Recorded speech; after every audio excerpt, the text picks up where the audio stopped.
The fight between Tom Gale and me looked deadly serious. Really, it wasn't. Everything was well rehearsed. The knives were made of rubber.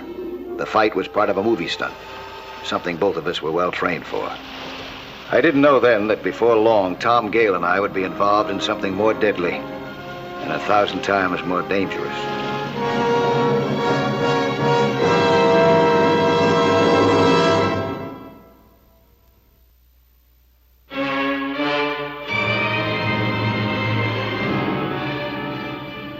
Movie stuntman Tom Gale and I had finished our job. I was collecting my equipment when Tom suddenly turned to me. Mike, how would you rate me as a diver? Are you serious? Yeah. How would you rate me? Oh, you're very good. Then you'd be willing to work with me again. Anytime. Yeah, you got what it takes. You got a lot of guts, but at the same time, you don't take any foolish chances. Why, you got another job lined up? Not right now. I'll let you know if anything turns up. See ya. It was obvious that something was cooking in his head. Something that had to do with me. A couple of days later, I found out what it was, but not from Tom.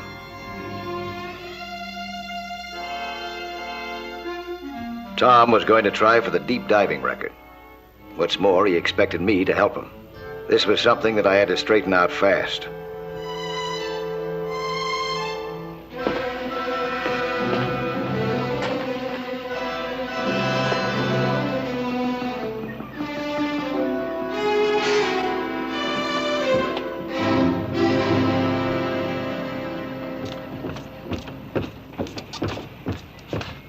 Hi, Mike. Welcome aboard.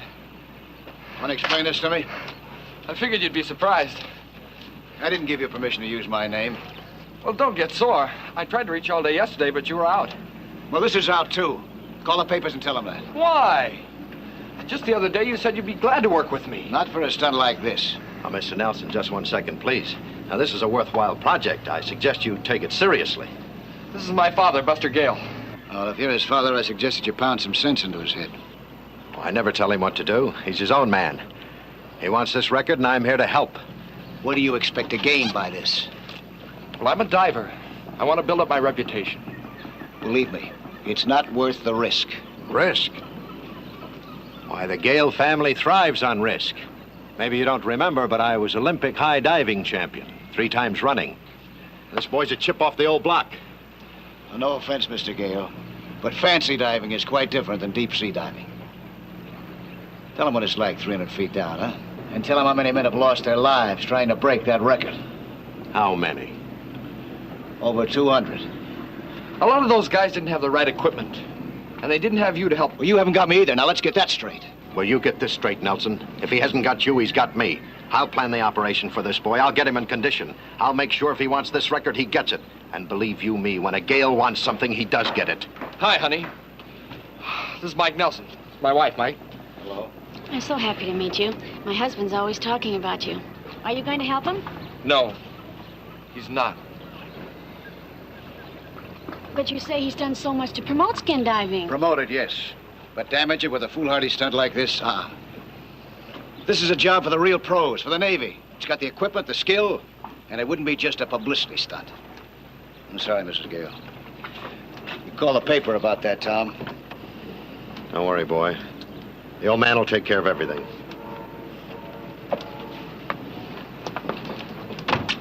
Mr. Nelson.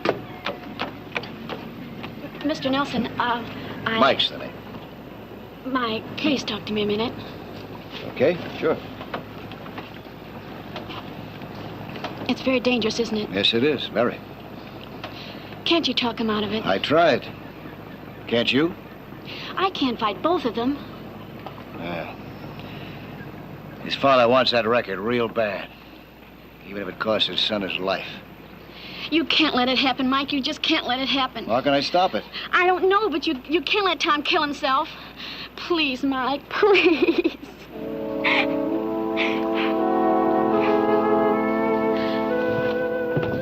I had to stop Tom Gale from killing himself, for personal reasons and for the danger that it would do skin diving in general. The only way that I could do it was to see that his attempt at the record was painstakingly planned. So, reluctantly, I agreed to supervise the planning. but to take no part myself in the attempt. First, I insisted that Dr. Hugh Benedict, who had been working with divers for 20 years, be brought in to keep constant tab on Tom's physical condition. He put him on a special vitamin diet to fortify him. We got hold of a portable decompression chamber, an absolute must in the event anything went wrong in the water. We worked out a mixture of helium and oxygen. Object, to eliminate nitrogen from his breathing. Bus rounded up a couple of divers to serve as relay men. Part of their job would be to lash extra air tanks to the cable at each decompression level, so that as Tom returned toward the surface, he'd have fresh supplies of the proper mixtures. They'd also be available for emergencies, if any.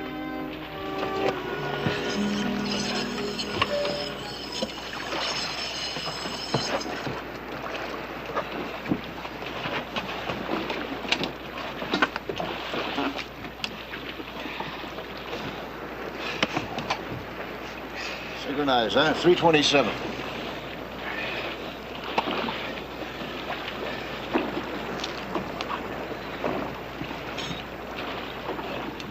I took Tom and the relay men below to test the diving lungs.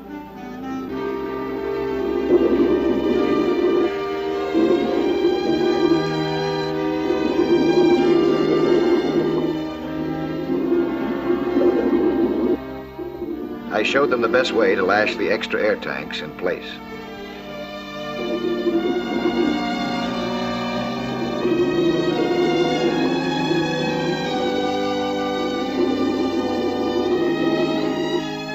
We were 200 feet down in the ocean, under terrific pressure, beyond the limits of most divers. Suddenly, one of the relay men was in trouble. He grabbed his spare lung.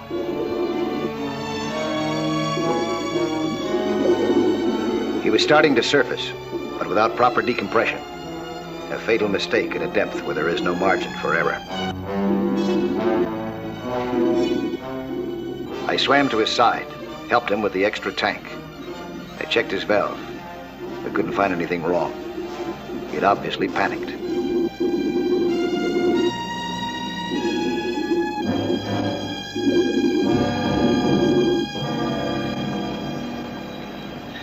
You know better to swim up fast like that. What's the matter with you? You want to kill yourself? Something wrong with my regulator. Couldn't seem to get any air. There's nothing wrong with your regulator. That's funny. I could have sworn it was stuck.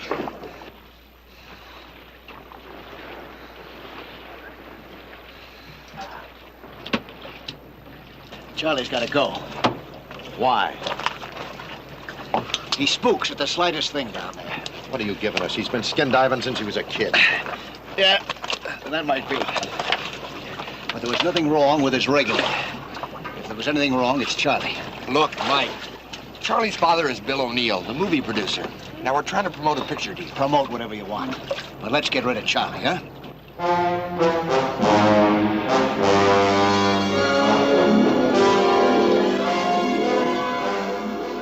At 10 o'clock the next morning, extra diving lungs were lashed in place at each decompression level.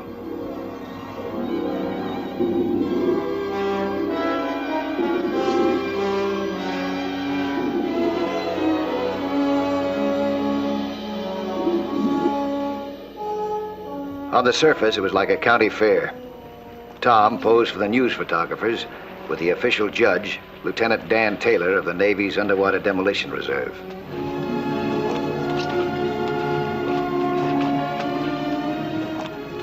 Dr. Benedict gave Tom his final physical check. I played doctor to the equipment, inspecting everything, from the decompression chamber to the smallest belt buckle in the diving lungs.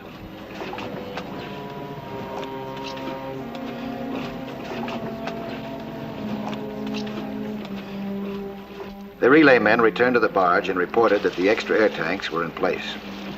Everything was in order. It'll be a beautiful day. How many does that make? You got 8 down there, huh? Yeah, we have the 8 complete tanks down. A little friend here got the last 2 for me. Yeah. Pretty rough. That's good. Well, Get some tanks. get back here and All right, figure so- it out.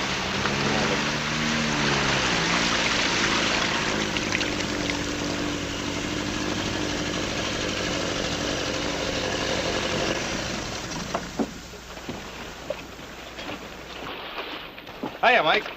Sorry. About what? Buzz told me to be here by 9, but man, was it rugged getting up this morning. I thought I told you to get rid of Charlie. Now, relax, Mike.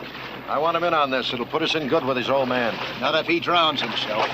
He won't. I made a promise not to go below 50 feet. He can take a few pictures or something down there while you're decompressing. Easy. What's the matter?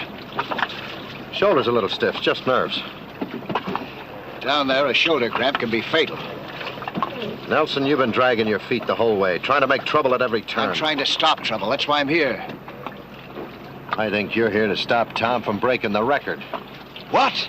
You heard me. You're jealous because you haven't got the guts or drive to try for it yourself. Well, he hasn't got the drive either. You're the one with that. Now, wait a minute, Mike. Don't deny it. He pushed you into this. He wants that record. You don't know what you're talking about. No? Why you suppose your shoulders all knotted up? You're scared, that's why. You want out. Yeah? Well, you sound like the one who wants out. Charlie! Charlie O'Neill! Get a helium ring. But Buzz said I was only going down to 50 feet. You're going 200 feet. You're going to be safety man. Well, come on, I haven't got all morning. Don't let him do it. I told you once before, when a Gale wants something, he gets it. You just stay out of the way.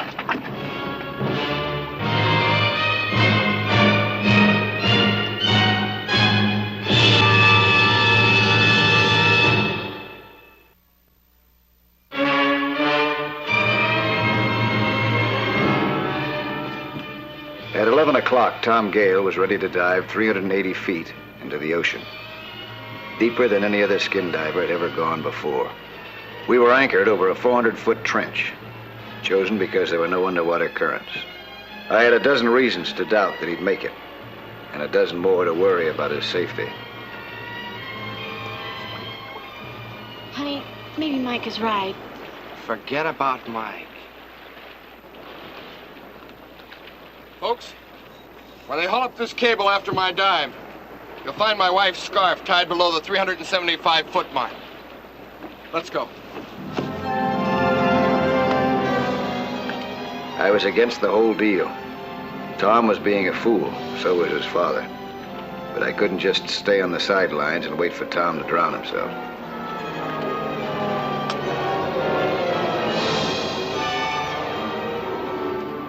While I was putting on my diving lung, Tom and O'Neill were approaching the 50-foot level. O'Neill was having trouble with his ears. Tom waited while he tried to clear them.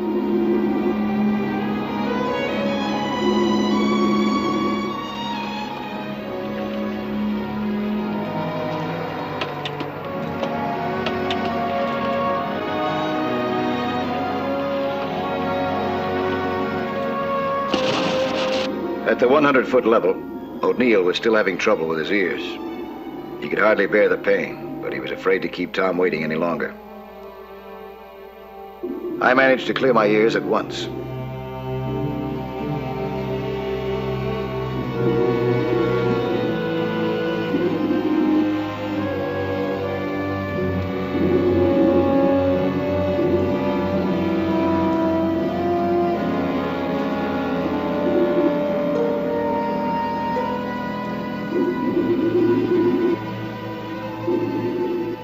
I was able to overtake them at 140 feet. I tried to get Tom to surface and give up the attempt.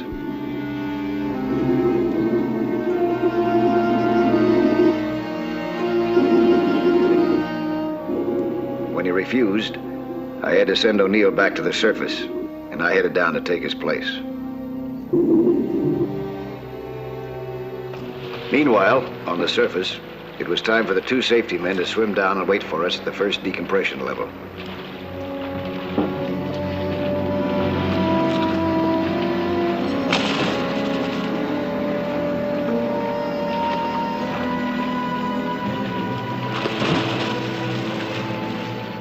Underwater, Tom reached the 250-foot mark and paused to wait for me.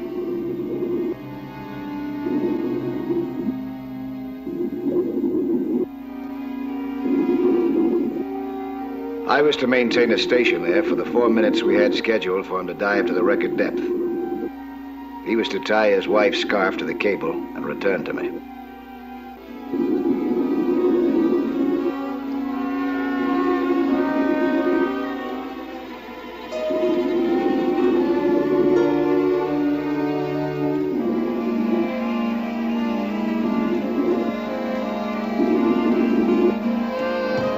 It was too dark to see what was happening below. The only noise I could hear was our bubbles.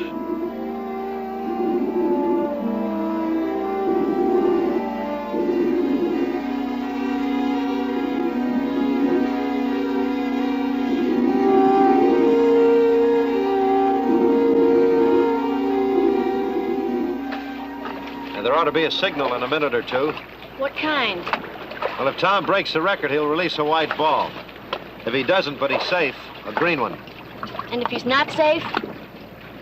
Well, let's not worry about that. Suddenly, I realized it was unusually cold. Tom was diving into a thermocline, the body of cold water deep in the ocean trench, at a temperature that could freeze the marrow in a man's bones.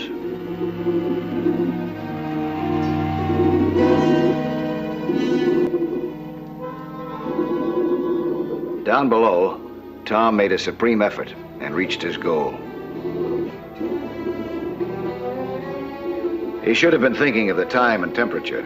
Instead, his mind was on publicity. Numbed by cold and slowed by the pressure, he started making mistakes.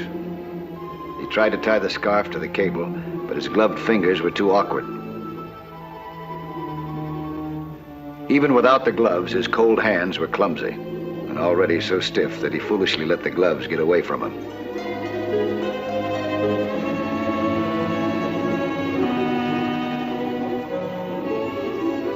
Tom had been gone longer than the agreed time. I didn't know where he was or what had happened. I had no other choice but to go down for him. I released a marker ball to warn the men above. Groggy as he was, he realized that he had to go up. So he started upward, leaving the knot only half tied. It's red.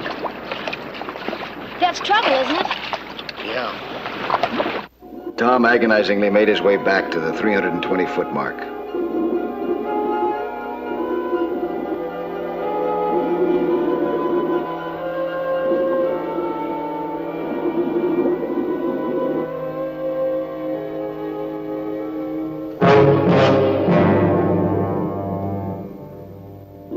By the time we reached the 140-foot mark, our first decompression level, Tom was exhausted. His hands were so stiff he could hardly hold on to the cable. My own head felt light and my body heavy.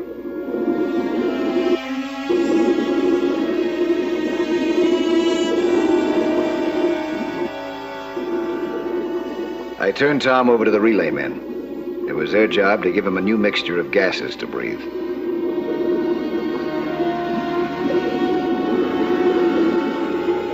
It was my job to figure out how long that he'd have to decompress now. Originally, the total time of decompression had been estimated at 1 hour and 42 minutes. But Tom had remained below almost 2 extra minutes.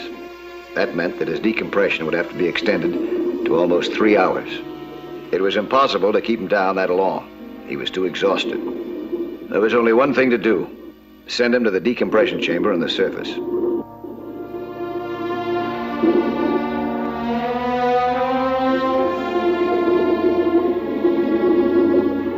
The chamber could handle only one man. That left me out and down. I had to decompress in the water. I checked my decompression chart. The news was bad. It would take me a total of 73 minutes to stay down in order to come up without the bends.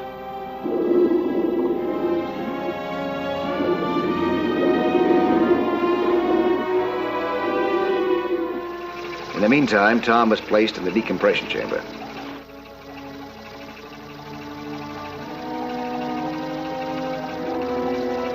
The time passed slowly in the icy waters, but finally it was over, and I could surface. How do you feel, Mike? A little rough down there, huh? Any pains in the joints?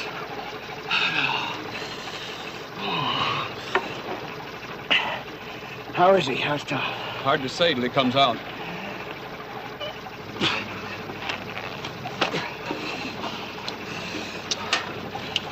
Let's get you warmed up.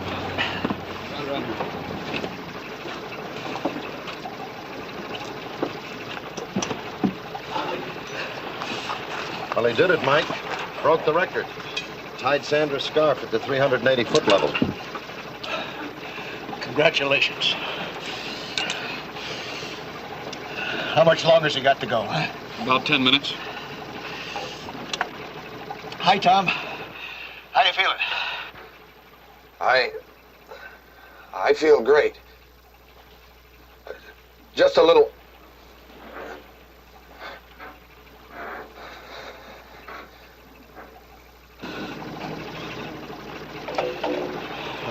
Was it worth it? He'll be okay.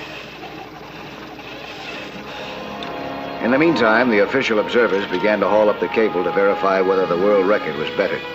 The scarf would be the proof.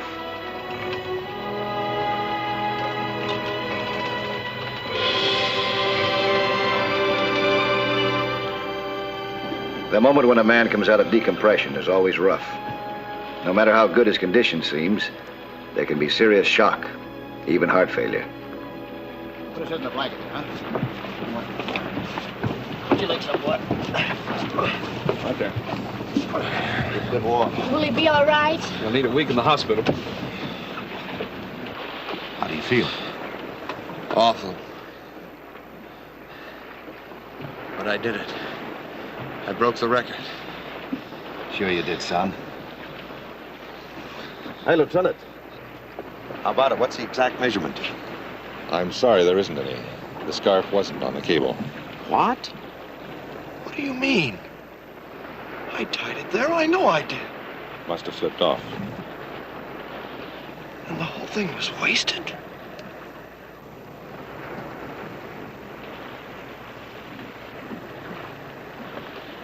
I'm sorry, Dan. But I'll make it up. As soon as I get out of the hospital, I'll go down and I'll get that record. I promise. You've got nothing to be sorry for. Oh, yes, I have. I muffed it. After all the work you did, I muffed it. Don't talk about the work I did. That's what's been wrong with the whole deal, the work I did. I'm the one that should be sorry, Tom. I pushed you, I nagged you, I drove you until you almost killed yourself just so I could have the glory. Dad. Another record for the Gale family, some more clippings in a scrapbook. Big deal.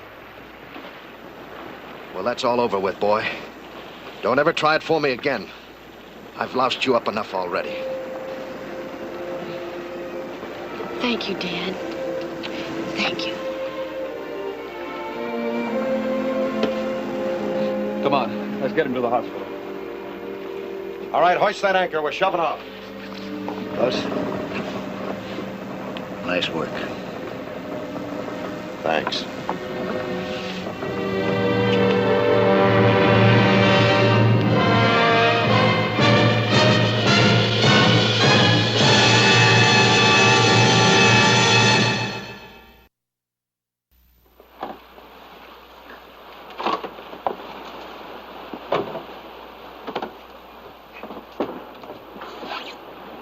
I'll be back next week at the same time with another sea hunt story. Plan to be with us again, huh?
The sea is really not a silent world, if you know how to tune in on it.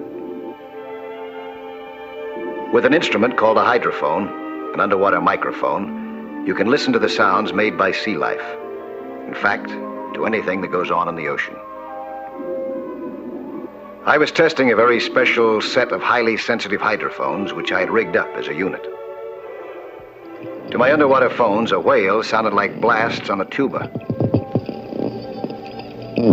A friendly seal sounded like a dog barking. A playful school of porpoises reminded me of schoolgirls chattering. And this school of fish sounded like galloping horses.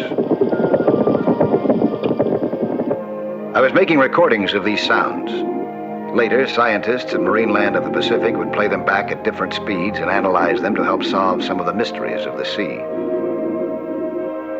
I didn't know that before the day was over, I'd be using my hydrophones not to study common marine life, but I'd be using them to try to solve one of the strangest and most dangerous mysteries that I've ever encountered in the ocean. The slate said urgent, up. A message had come from my friend Ernesto Santilla, a marine specialist asking me to fly immediately to Punta Serena on the coast of Baja California and to bring all my underwater equipment.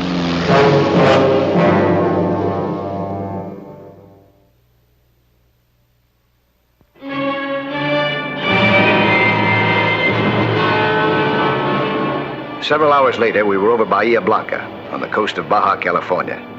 As we came in for a landing, I kept an eye out for anything unusual. I didn't see anything.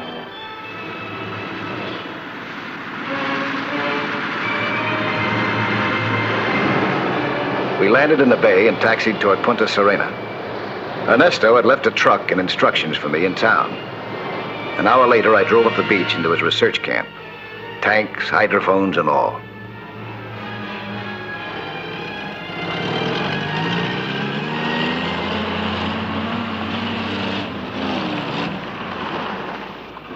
Hello, Mike. I'm glad you came. Ernesto, nice to see you again. Mike, did you see anything from the sky on your way in? Well, I saw a lot of things. I saw some whales near the bay. No. You saw nothing else unusual? No, nothing. What are you out toward the area of the channel, near the islands? No? What's wrong? Come with me. I want to show you something.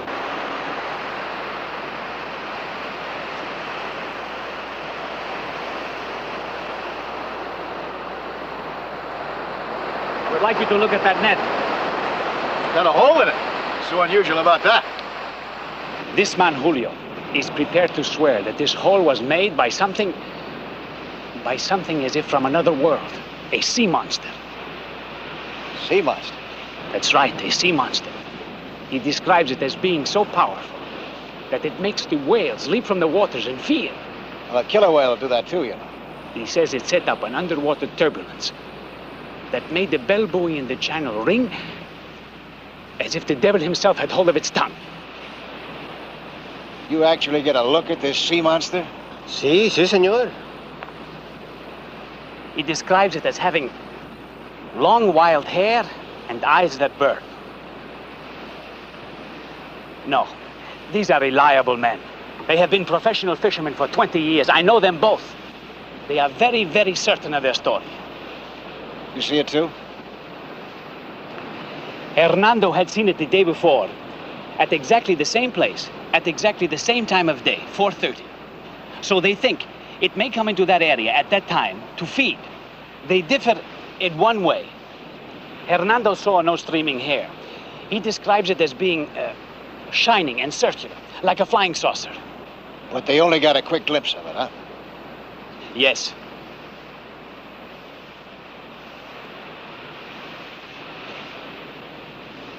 These ends look like they've been cut. Yes, Mike. If it were not for this net, believe me, I too would discount the story. Do you know how much impact would be needed by whatever hit that net to snap those cords that way? More force and strength than any water creature that has lived for at least 1,000,000 years. You got the time? It's not 4:30 yet. Let's get that plane and go up and take a look, huh? I went up again in the amphibian for some aerial reconnaissance. We were over the bay again, and this time I had an idea where to look, in the area of the channel. But I still didn't know what I was looking for. Far below us, we could see many whales swimming lazily near the surface. We came down close to the water to get a good look at them. Nothing seemed unusual.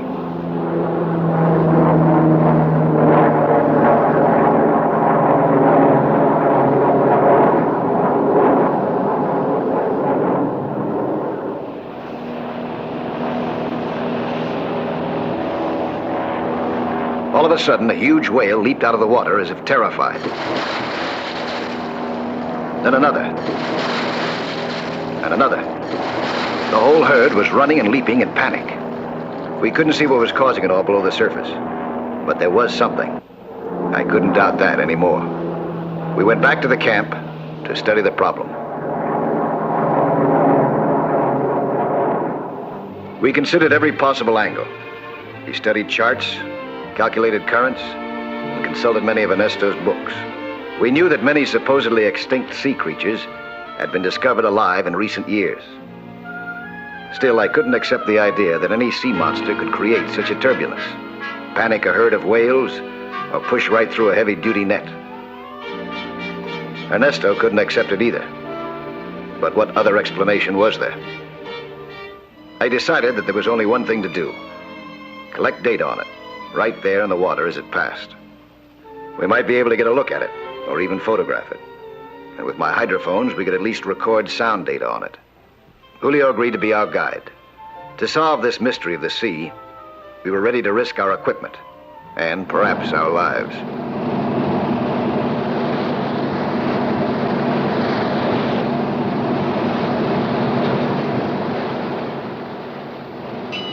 We got to the channel early the next morning.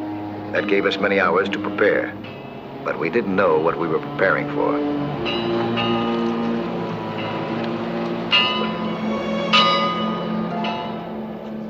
As we loaded the dinghy, I realized how wise Ernesto was when he asked me to bring all my equipment. My experimental hydrophones would now be our underwater ears.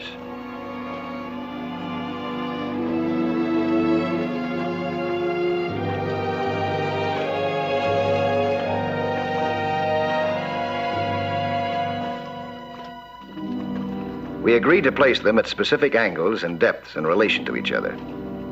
Each phone had its own miniature transmitter, broadcasting to the receivers, meters, and tape recorders aboard the Teresa. By comparing the sounds and intensities and making some calculations, we could chart the course, the depth, and speed, perhaps even the size, of anything that passed through the channel.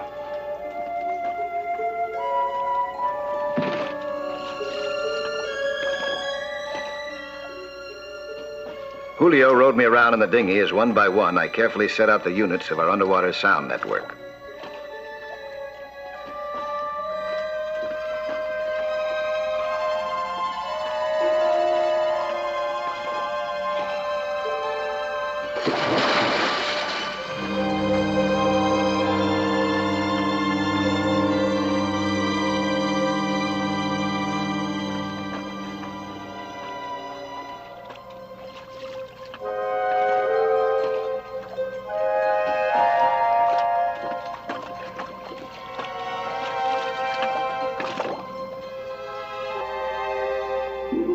When I had adjusted the floats and cables, I made a final check on the connections, the directions, and distances.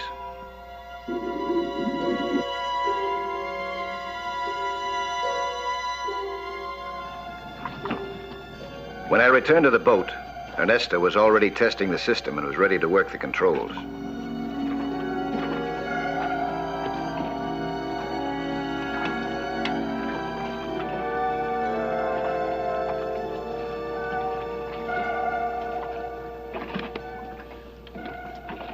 How's it working? Listen. Yeah, that's fine.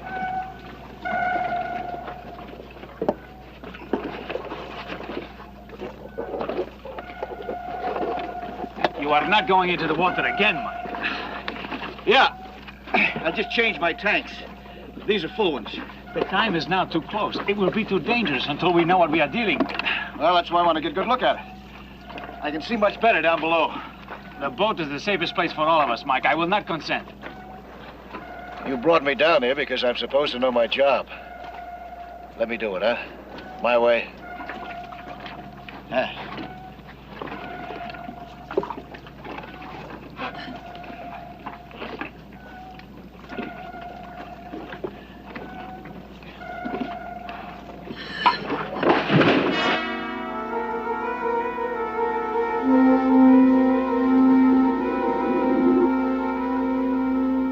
As I swam down to what I hoped would be a safe spot, I began to feel that Ernesto was right. It would be dangerous. But nothing could take the place of a face-to-face look. And whatever it was bound to be something that I'd never seen before. Maybe something no man had ever seen before. I found a good spot and waited.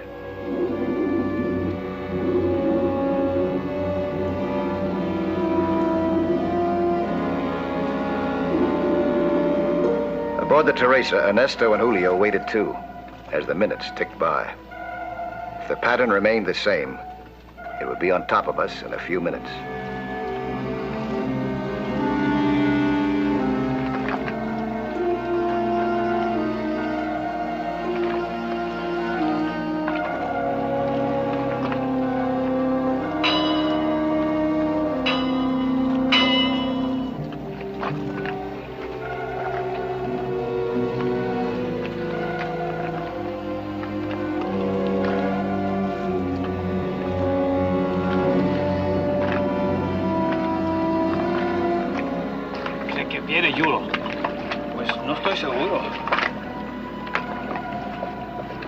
I wondered what I would do about it if it was something out of the depths.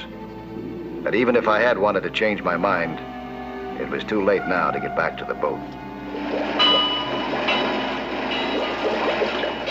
I felt a faraway vibration in the water, and I heard an eerie sound. Whatever it was on its way. I braced myself and set the camera. I figured that no matter what happened to me, I might still get a photograph. Perhaps something of tremendous scientific value. Henry! He comes! Even the whales are afraid!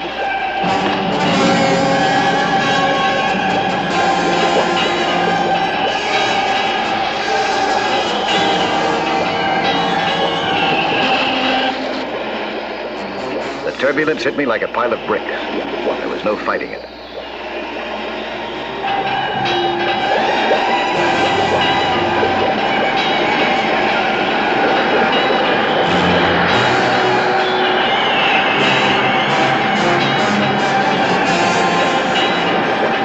My body was tossed around like a feather.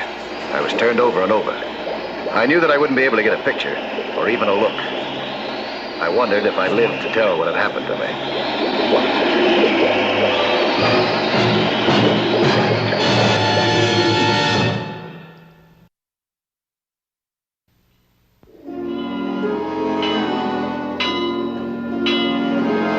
I was underwater to get a look at Julio's sea monster. Instead, I was almost finished by the turbulence that it caused as it passed. And I had seen nothing. My watch told me that I had lost track of several minutes. I was lucky that I hadn't drowned. I was dazed and exhausted, but otherwise unharmed.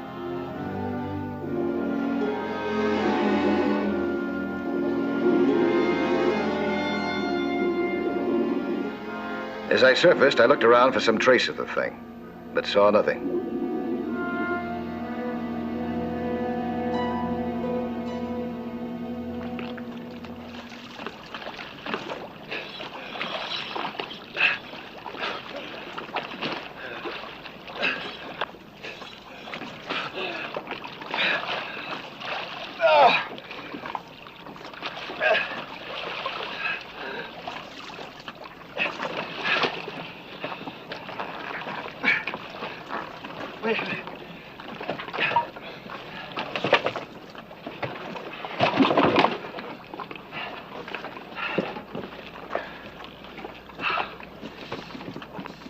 What is it? What did you see? Nothing. He came too fast. It was like being caught in a terrific underwater current. Oh, boy. Threw me around, knocked me over. I didn't even get a chance to take a picture of it. Then, when I finally got up, it was gone. What about you?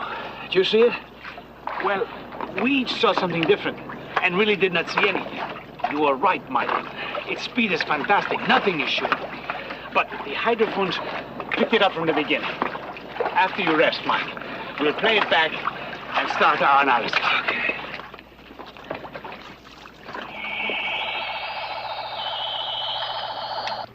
Now, compare what you just heard with our tape recording of the sound coming from hydrophone number 5. The volume here is at least 3 dBs less. That puts it even further to the left side of the channel. That's right. Right about in here, would you say? Never nearer than 20 feet from the surface. It sounds to me like it could be some form of that fish which you call sculpin. They have that strange metallic hum and ring, too. Look at the course this thing takes. Comes straight in from the sea to the spot we've been observing it, and it makes a perfect 90-degree turn. Every time in the same place. That's a smart sea monster.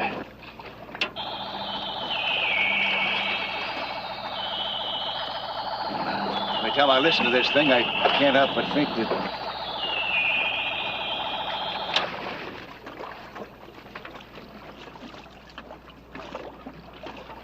You've got at least a half a dozen reinforced nets aboard, haven't you?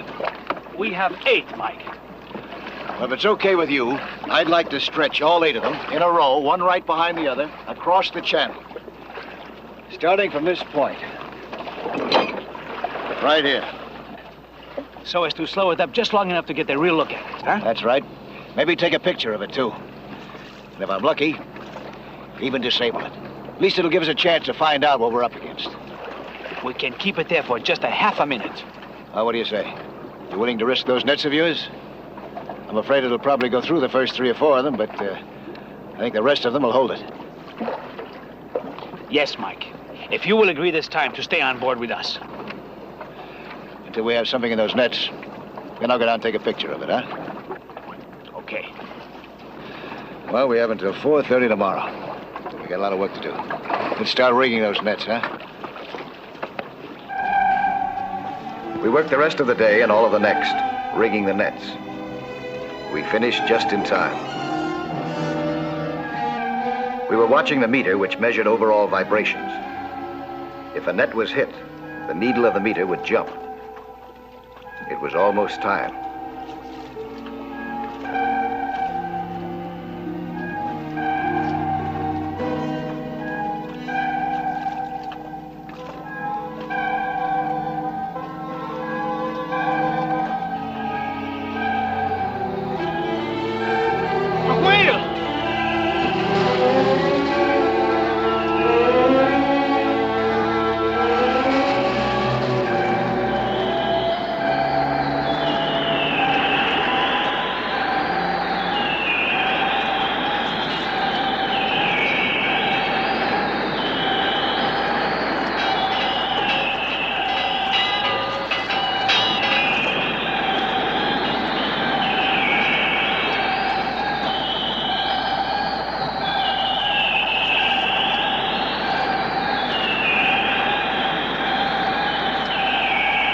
It hit the first net.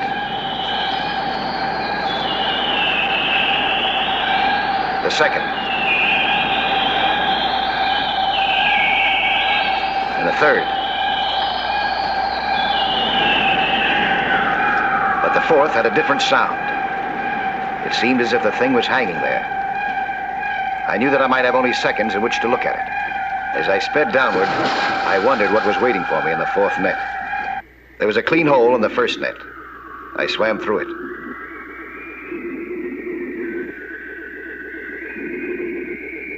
Then through the second.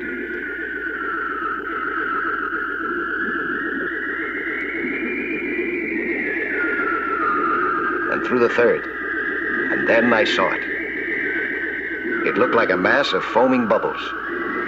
It wasn't any sea monster from out of the deep. It was a man-made monster, and one of the strangest devices that I had ever seen. At first, I could hardly believe that so small an object could have created such tremendous turbulence. But as I approached it, I understood better. Even with its power cut down by the damage it had suffered in the nets, it writhed, twisted, and strained like some live creature. I tried to find some way to put it out of action. I pulled on one of the antennae. It came off easily, and the pressure diminished slightly. Something has happened. That sound is not as strong. See?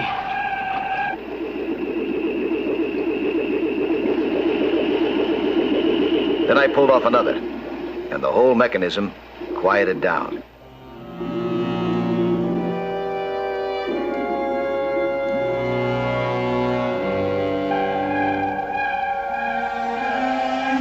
I examined it carefully to see if I could discover what propelled it, and to satisfy myself that I had really disabled it.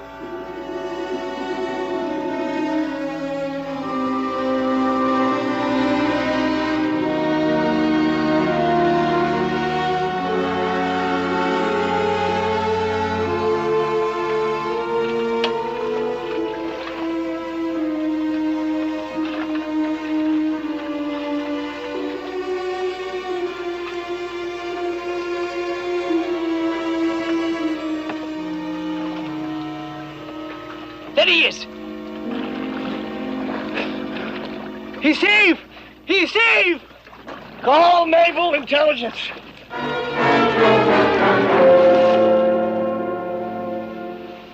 Now, for the time being, we have to request your strictest silence concerning this object. Later on, there may be an official announcement. Yeah, we understand. You sure that's what this is? Has every appearance of being an underwater satellite. Built to orbit underwater in the same way that other satellites orbit in space. But how can so small an object cause such a tremendous turbulence? By its tremendous speed. And I must get that speed by using the pressure of the water itself for propulsion. Yes, I agree, senor. That's pretty ingenious, huh? You know that 90-degree turn you spoke of? Huh? Well, that's undoubtedly accomplished by the presence in here of an instrument which beams off these antennae, and is set to automatically veer it away from any sizable solid object, such as a coastline or a breakwater. But what is it doing down here in our Bahia? Got a theory about that. I drew a straight line down the coast, past San Francisco, Los Angeles, San Diego, down to this bay. I see. This is the first point at which the coast of Mexico projects out far enough to make it turn. That's right. So you know that could explain some of those strange sonar alarms and signals we've been getting the last couple of days in our coastal defenses. A thing like that could cause a lot of confusion, and in the wrong hands, armed as a weapon, tremendous danger. Have you any idea where it might have come from? Well, there is no one country which has a monopoly on scientific research these days, Mr. Nelson. This could have been developed by any one of a dozen countries, large or small. But we'll know after we've examined it further, and we'll know what to do.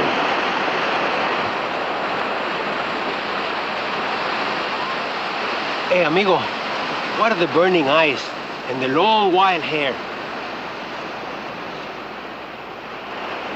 Well, the eyes, they must have been these two light-sensitive discs. I don't know what that wild flowing hair could be. Yeah, it must have just passed through a kelp bed. That's what you saw, was kelp on there. Ah, see. You know, I don't blame you for thinking that it was something from another world. And who can say, with all that is happening today, that he was so very far wrong?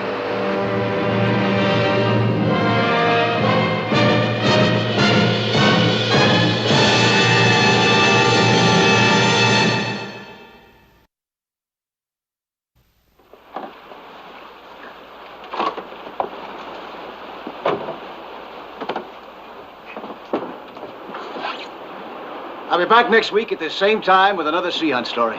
Plan to be with us again, huh?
On March 27th, Hurricane Teresa struck along a front 700 miles wide.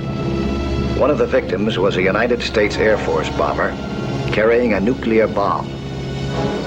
One engine damaged, ravaged by the hurricane, its commander ordered everything non-essential tossed overboard.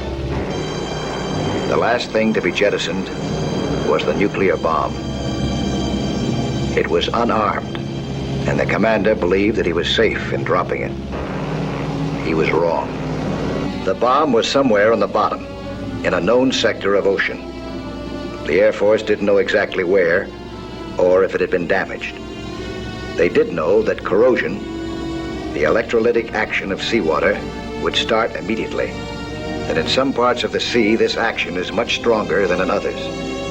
And if the alloy casing were eaten through, the two fissionable components could unite, and the bomb explode.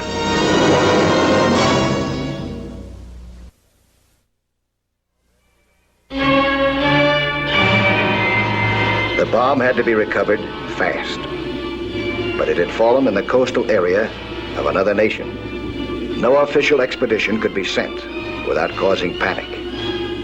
That's why I was called in to head an emergency mission. A week later, I was well into the search. My two colleagues were ex-frogmen like myself. I was diving with Paul Redman. We were working the area near a cave. We were operating in deep water, and the bottom was rocky.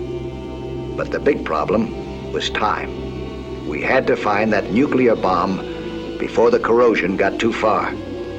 When we reached the cave, I motioned to Paul to go around.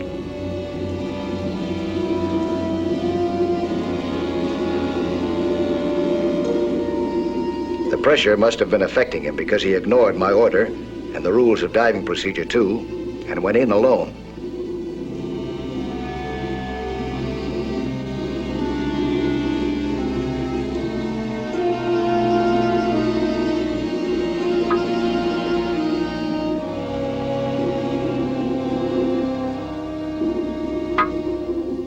Suddenly, I realized what he had done and rushed into the cave.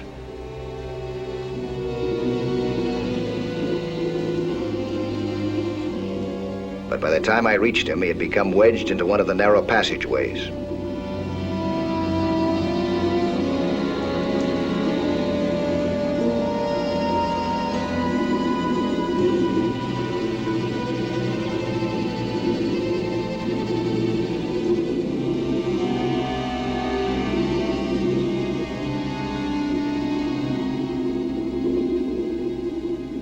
When we reached the surface, Paul was unconscious.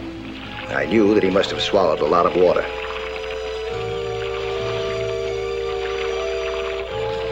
We needed Paul, but he'd be in no condition to dive for maybe 48 hours.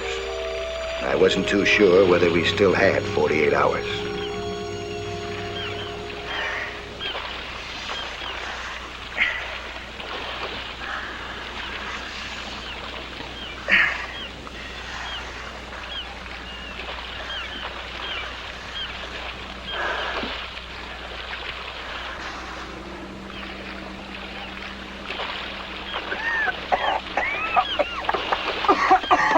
How do you feel?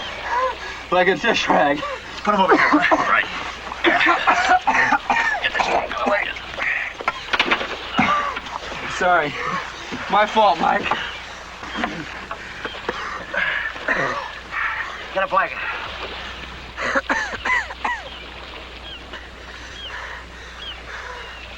Pretty stupid thing I did down there, wasn't it? So you won't do it next time? Next time? Right now, I'm not looking forward to any next time.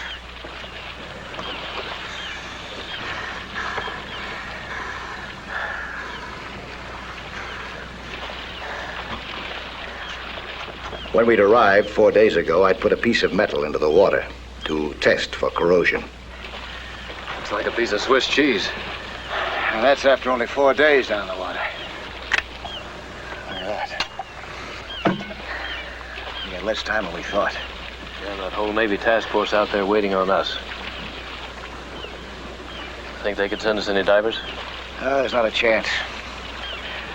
Our orders are to keep radio silent. Looks like it's up to just the two of us.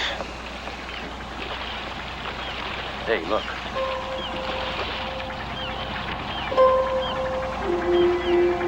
Oh, it's just a fishing boat. Lots of them around here. Yeah, but that's the same one that's been following us for 3 days.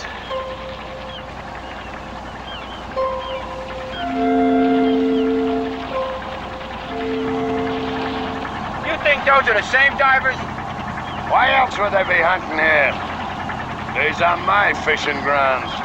I'm gonna let them characters move in. Full ahead. I had no idea what these fishermen were after, but I was certain that we couldn't afford to be delayed by anything.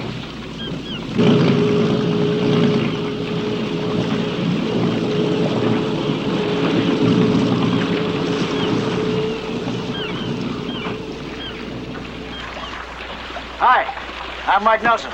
Listen, you skin divers.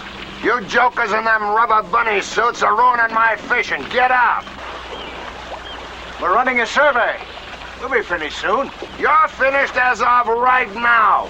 I don't want you characters fouling up my fishing grounds. Listen, according to our charts, these are open waters, see? I've been fishing these waters for 8 years. I don't care what your charts say. I say get out. We're not after you, Tuna. Yeah? What about pearls? Pearls? Here? Yeah, here. I picked one up here about 5 months back, but some joker in one of them bunny suits stole my marker. Any more pearls come out of these waters belong to me, Jack Rogan. We're running an underwater photographic survey. Now, that's all. Oh, yeah?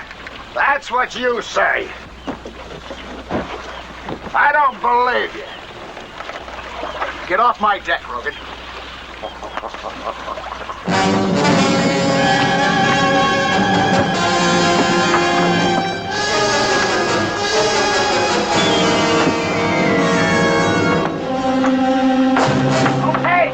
Okay.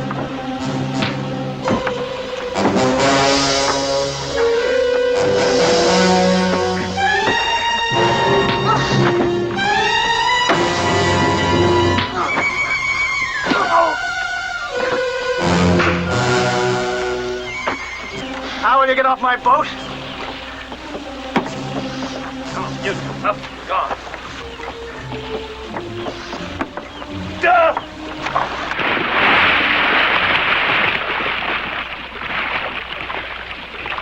Well, you wanted this water, Rogan. You got it.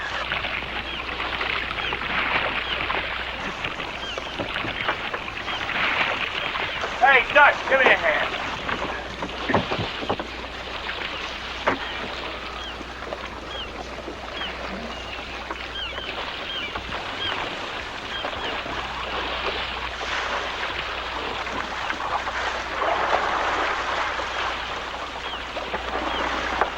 All right. Next time I won't be so easy on you. Now get out of here. Let's get underway. I said get underway!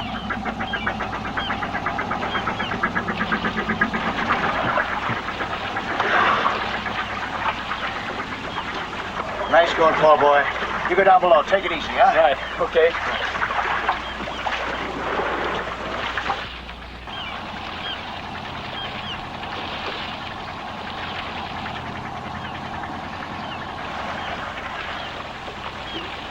Nice little exhibition, Skipper. What else can I do? Tell him the truth? Let him in on our secret? Come on. We've wasted a lot of time. Right. I get the idea. Looks like double duty from here on, huh? I didn't feel any more like diving than Stan did. We'd already put in a day's work. But that bomb was somewhere in the area. And with every tick of my watch, it was getting closer to an explosion. The Navy scientists had warned me that the bomb's casing could be completely eaten through by electrolytic action. And our testing sample had shown us that it was happening even faster than they'd estimated.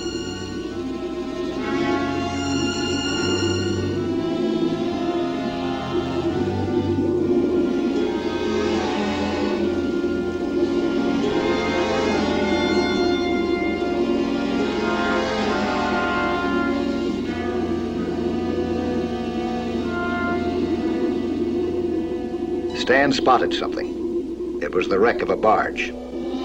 The data that we had been given indicated 3 of them had gone down only the year before. It made me shudder to see how corroded the metal was. It looked as if it had been there for 10 years or more. Another grim confirmation of the strong electrolytic action in this part of the ocean.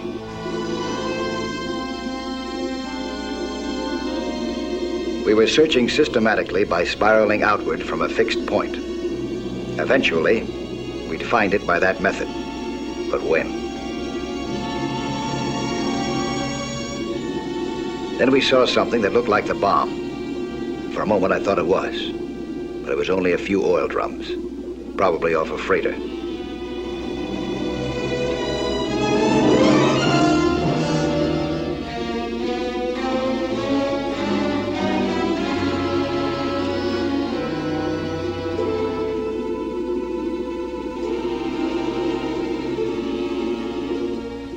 The next day, luck was with us. There it was, the bomb. But the bubbles rising from it told me immediately that we didn't have a minute to waste.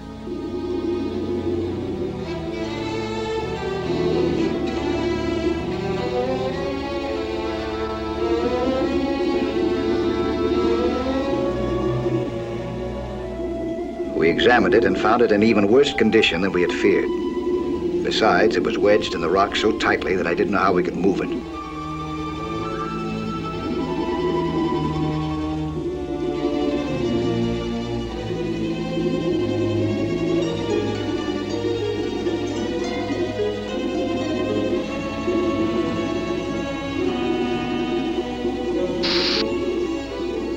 I sent up a marker buoy.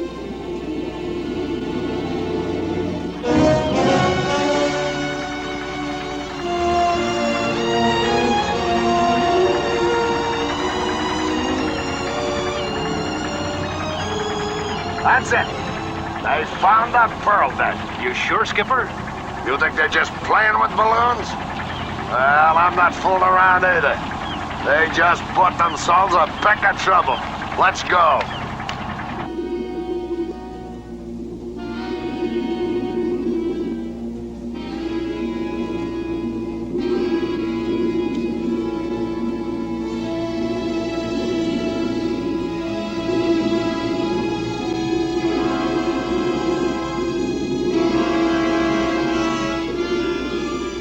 With all our strength, we couldn't budge the bomb. I signaled to return to the boat.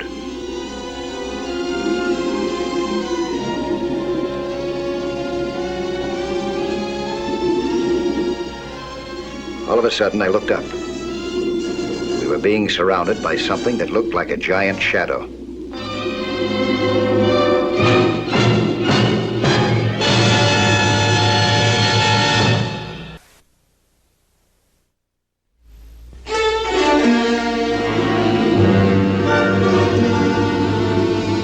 It wasn't a sea monster, but it was trouble.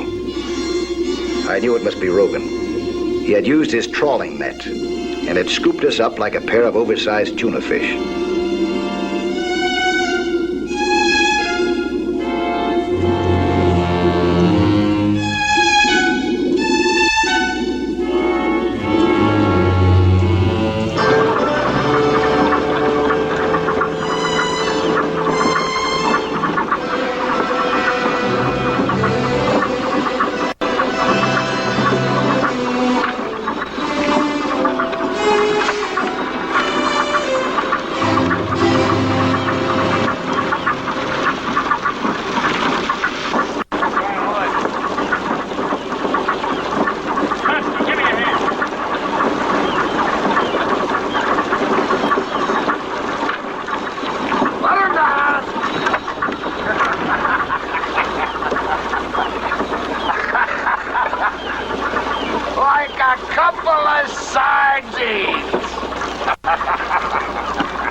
You, over here, quick. Well, did you find those oysters down there? You know what I'm talking about, the pearls. I told you before we weren't diving for pearls. Let him go ahead. Let him play Captain Kidd if he wants to. You got nothing to say about it. All right, you two. Come on, out of them rigs. Come on!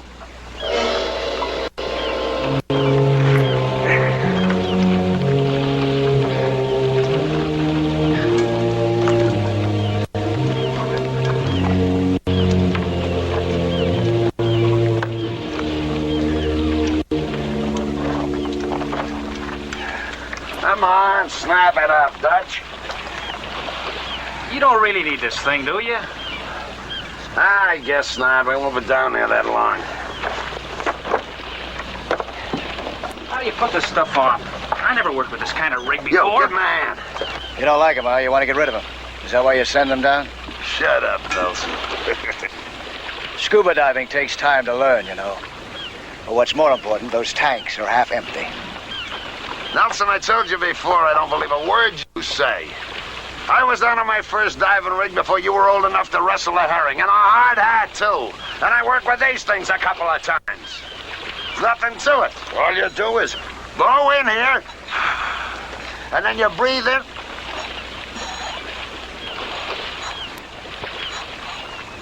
What's the matter with this thing? There's nothing wrong with that thing. You gotta turn the valve on before you can get your air. So I forgot. Turn the valve right on top. There's another thing you better not forget. Don't hold your breath when you come up, or you'll explode your lungs. Skipper, maybe we better not try. We don't know too much about... I'm going down. You're my first mate. Where I go, you go. I'm not looking forward to taking those tanks off your dead body. Grow up, Dutch. He's just trying to get you good. Relax. You never stop trying, do you, Nelson? Come on.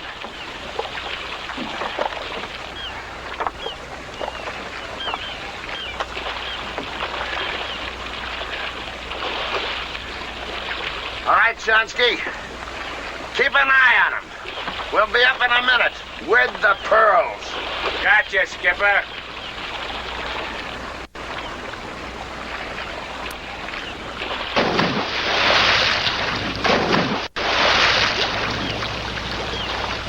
Those stupid fools.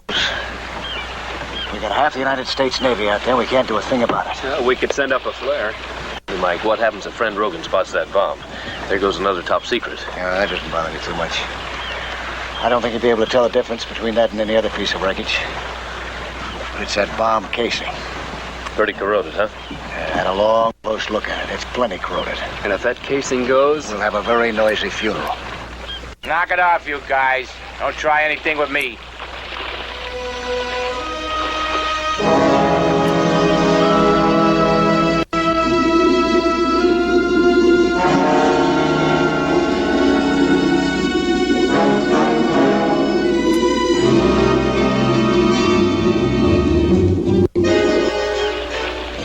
Hey, how much air those gizmos carry?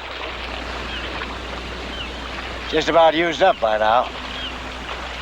You're probably in trouble. Better let me go down and take a quick look, huh? Skipper says no. It's no.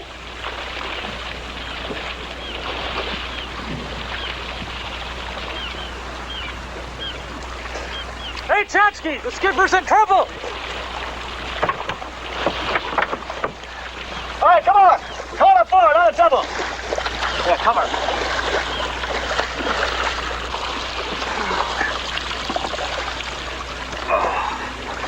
What happened? A big clam. I never saw nothing like it.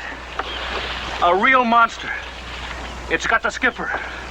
Stan, give me that underwater flare.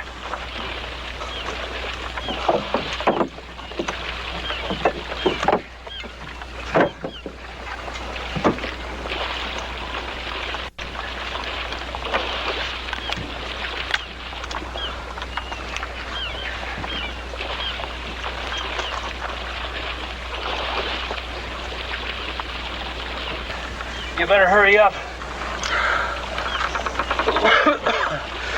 Take off your fins, will you? We should have never gone down.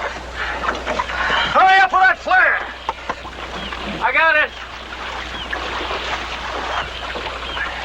Here you are.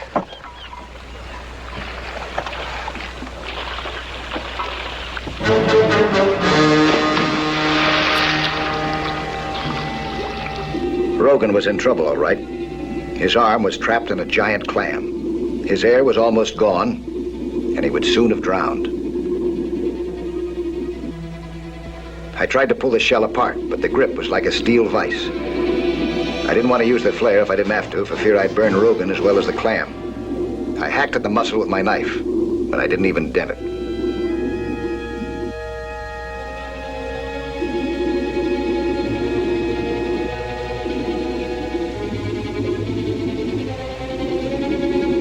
I saw that I'd have to use the flare. It was the only chance.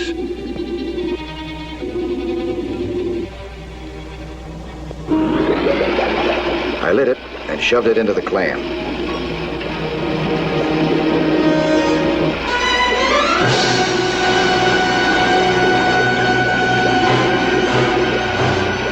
The muscle relaxed, and Rogan pulled his arm free.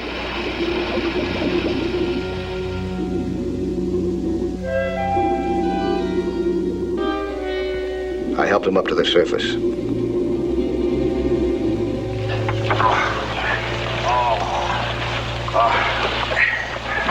I don't get it. You don't get what? We hijack your boat, push you around, and you saved my life.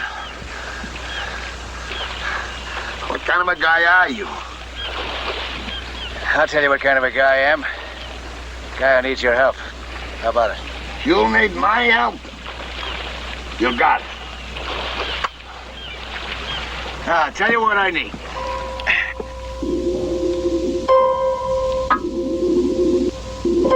Rogan cooperated just fine. He was a good man on a tough job. We had everything rigged inside of an hour. But Rogan and his men had no idea that their trawler was rigged to the world's most dangerous object.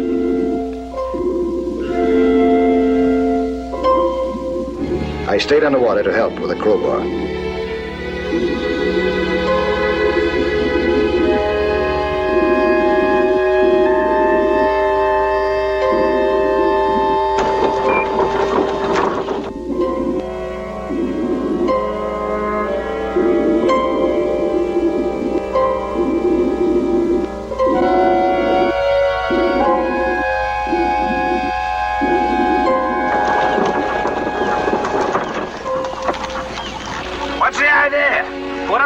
Isn't given, we're liable to capsize. Well, then we capsize. Hit that throttle. But we're liable to sink your ship. I said hit that throttle, you wet-nosed ragback, before I got you.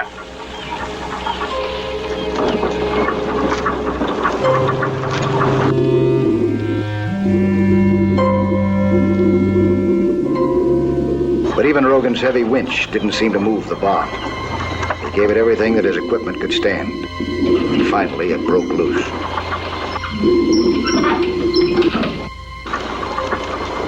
All right, got it. What for? We play it just like we're told. We break it loose and then wait. Is that right? Right. And thanks. Rogan never did see the bomb. We were ready now to keep our date with the United States Navy. Cast off! Right.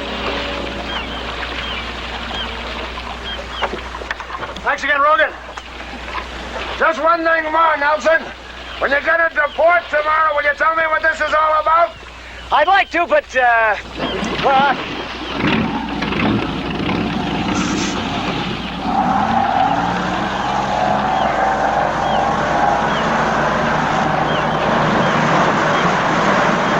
I never would be able to tell Rogan, even though he had helped to stop a terrible disaster.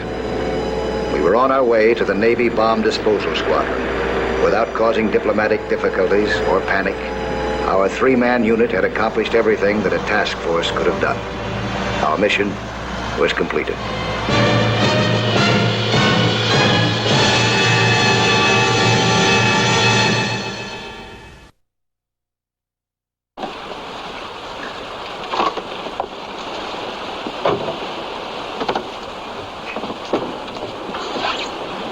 I'll be back next week at the same time with another sea hunt story. Plan to be with us again, huh?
Lake Benning is located in one of the great valleys in the western region of the United States.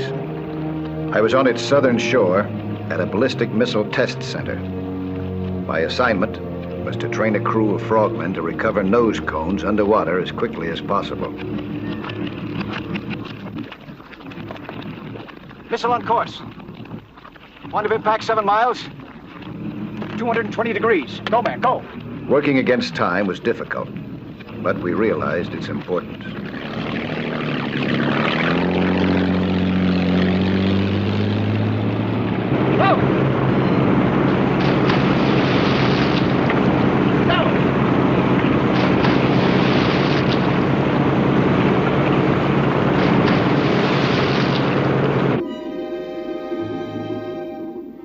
We didn't know that we'd soon be trying to recover something quite different in the same lake.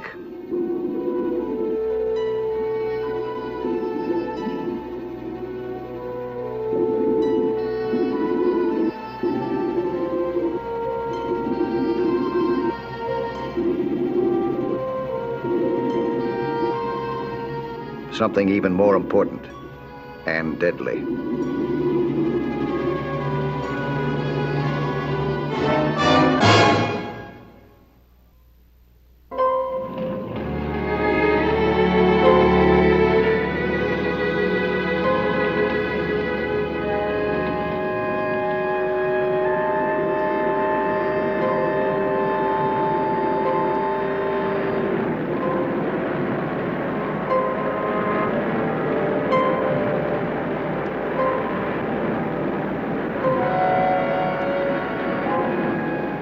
At 10 o'clock that morning, on the other side of the lake, a 40-foot cruiser approached the dock that served the government research installation.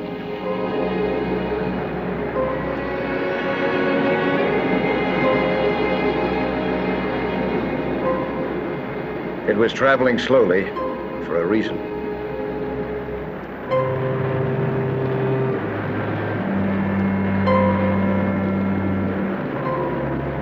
This was the reason.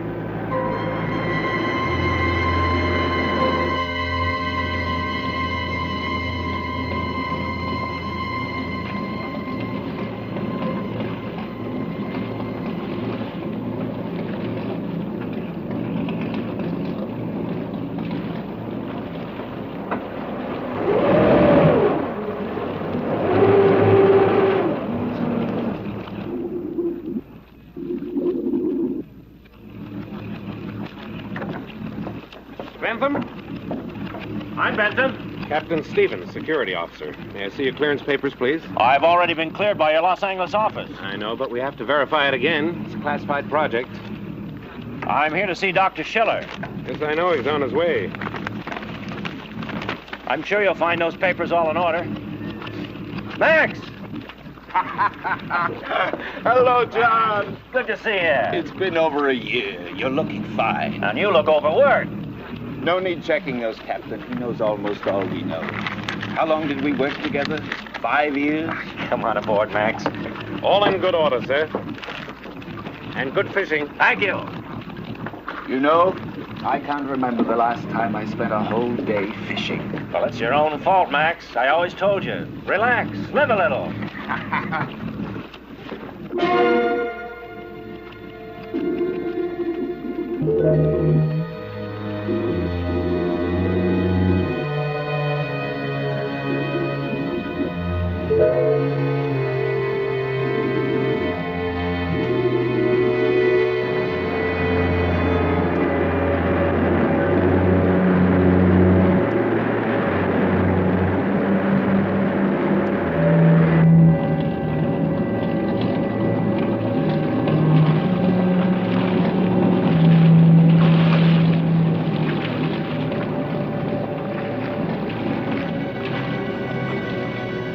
The boat pulled out and dropped anchor a half-mile offshore. Max, you're being foolish working yourself to death for the government. I don't think so. Put my system together with your process and we could make millions. What would I do with millions? Buy more research equipment? Hire more scientists to help me? I already have this. But what you create belongs to the government. Is that bad? Max, you and I could have the missile industry in the palm of our hands. John, after 5 years, I would think you would know me better than that. I will never leave government service. But the rewards are so poor. I'm happy. I'm content. And when you see what I've brought, maybe you will agree to come in with me and bring your system with you. Give my system to the government? They will pay you generously. It improves your old process? Vastly. It'll work with my system? It will. Can I see it? Yes. I brought it to convince you that your life's work belongs here. There's a summary page on top. If you agree to come in with me, I'll let you see the rest of it. You will end up working for science, too. Quick, get it! I'll get it!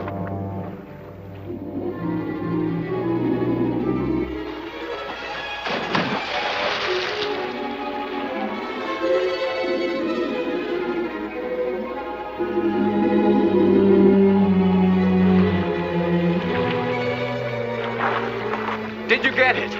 No! I'll try again.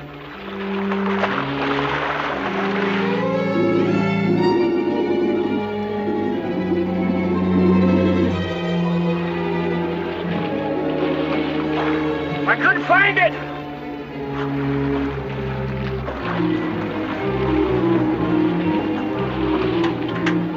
Hello, Project Tempra. Hello, come in, Tempra. Tempra, come in.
Dr. Schiller?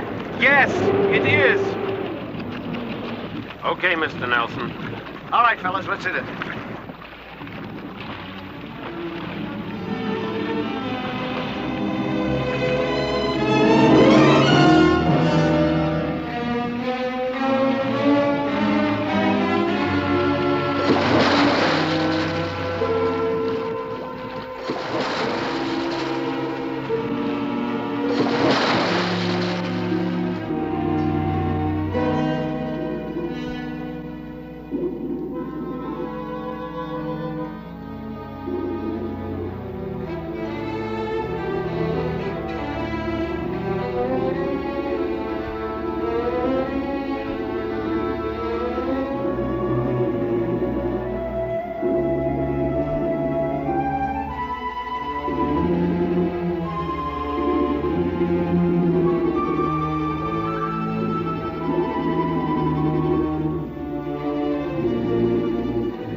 We searched for the briefcase systematically, just as we had hunted nose cones.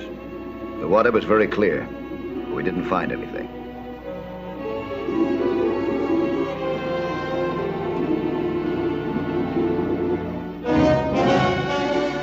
Then I spotted something. It was a noose of some kind hanging from the hull.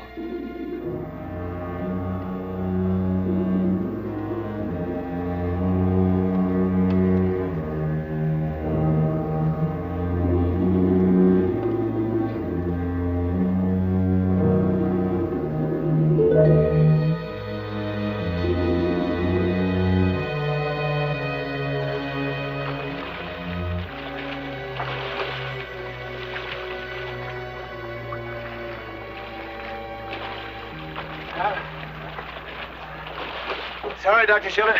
Nothing down there. But it must be there. Nope. Briefcase is pretty large, you know. If it was down there, we'd have found it. But this is where it fell over. We haven't moved from this spot. Might have been swept away. Did you notice any current down there, Mr. Nelson? No. But I did notice something else.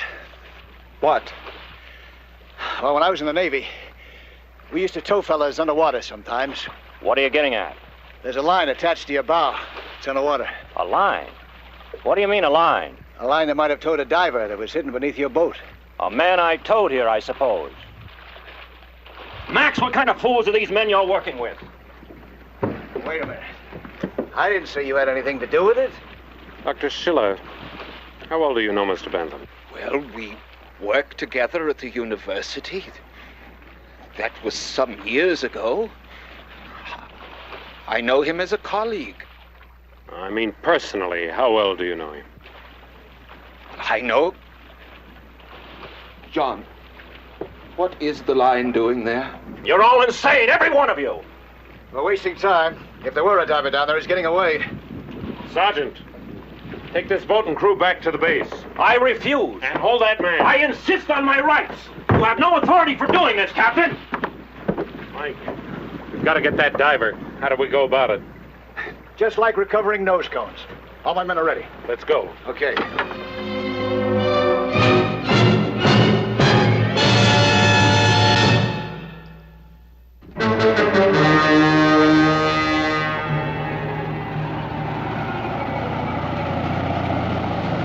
There wasn't any doubt that the portfolio had been taken by a scuba diver. And there was only one way for him to escape from the lake. The whole shore behind us was occupied by Project Tempora and was under guard.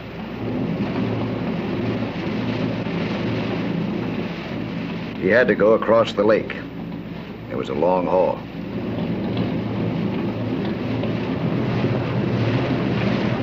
Island over there. Be a good place for him to stop. Yeah. Couldn't have gotten ahead of us, could he? Already on that island or past it? No, I don't think so. Even if he'd have picked up the portfolio the moment it went overboard, he wouldn't have reached the island yet. All right, he's got to be back there someplace. Coming this way. Cut across his path, huh? Okay. Come on, let's go.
The diver has no sense of direction underwater.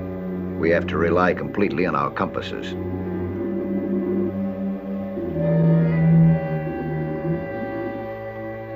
We deployed ourselves underwater and took concealed positions in the thick grass of the lake.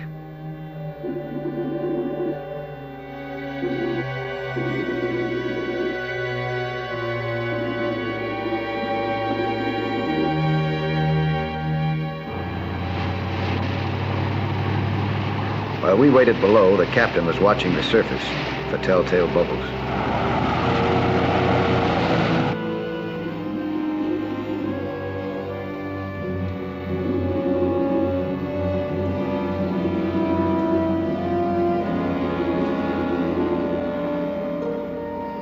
Our line of interception lay across the most likely path of the thief.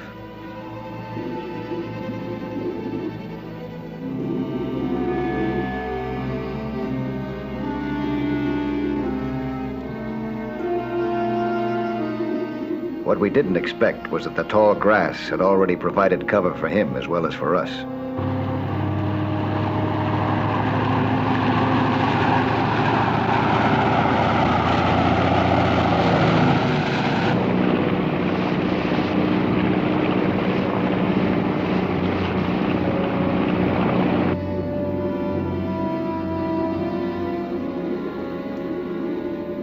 While we were waiting in ambush, he was watching our every move.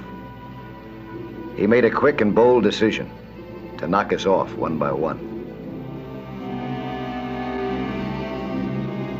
He came up behind Court.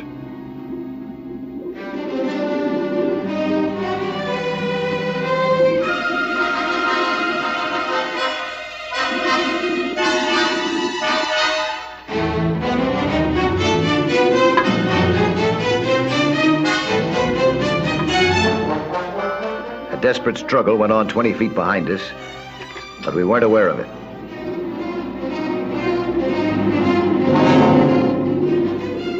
We were intently watching ahead. Court was in trouble. We had to bring him to the surface fast.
No more diving from today.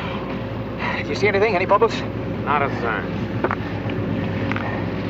He's probably reached that island by now.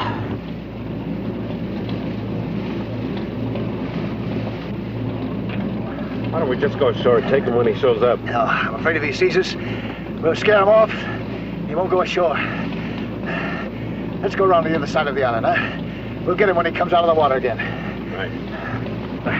Take her around the other side, huh? Okay. See if you can find a shelter. Okay. So he won't see us.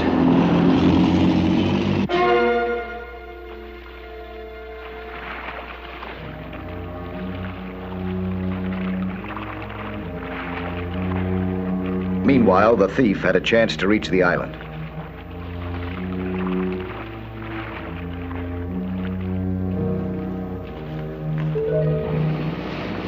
We circled the island, but we didn't see him. This was a lot tougher than finding nose cones. They don't move and they don't fight back.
Bubbles, you see him?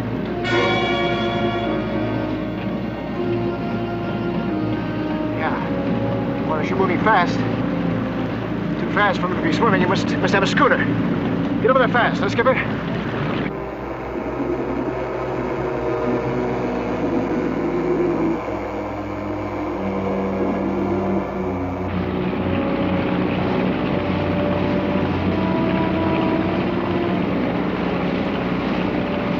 See his trail?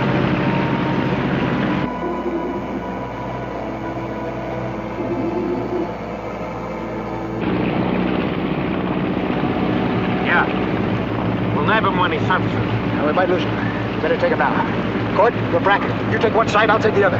Let us know we're right on top of him, huh? Right.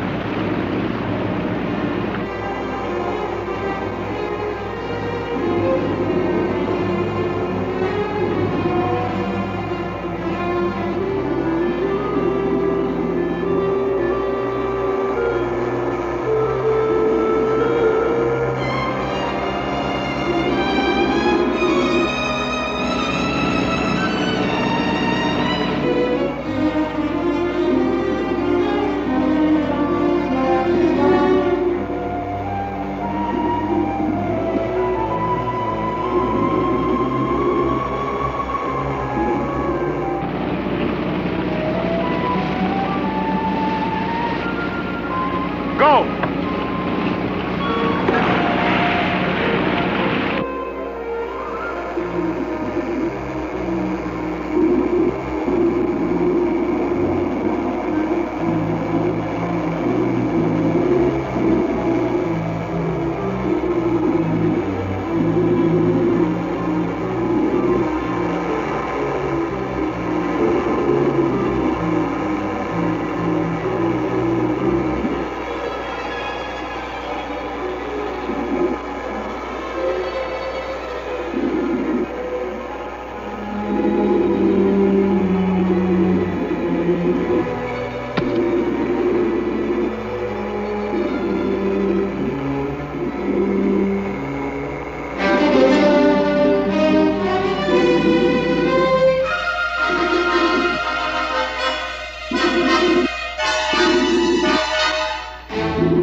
He fought like an enraged bull. He was fighting for his life. But a judo hold on his neck did the trick.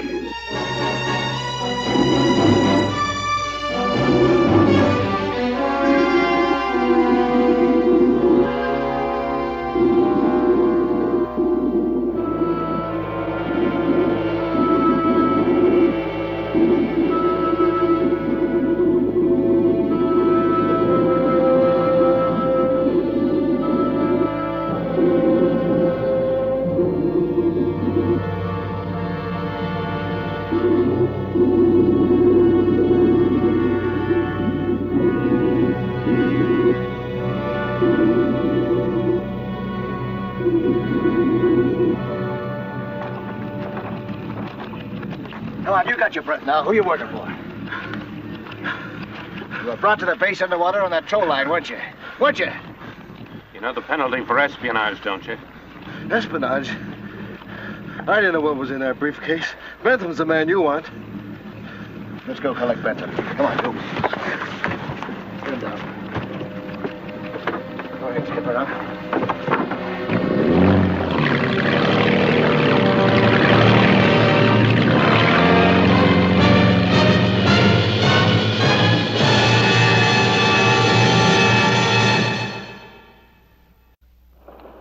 Hi, I'm Lloyd Bridges, inviting you to join us for another action-packed story of underwater adventure 1 week from today.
I was underwater, close to shore, making a visual and photographic survey of a beautiful area. I had been hired by the State Park Commission to study this region carefully to see if it would be suitable for a state park, an underwater park.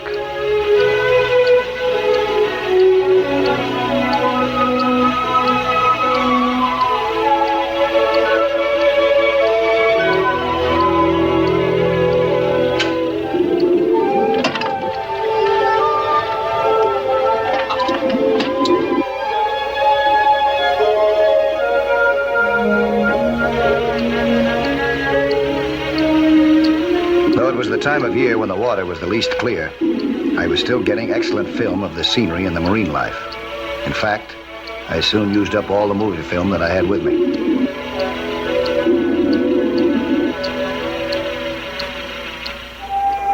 I returned to the job with 2 still cameras in waterproof bags. I brought my sea scooter in order to cover a larger area rapidly.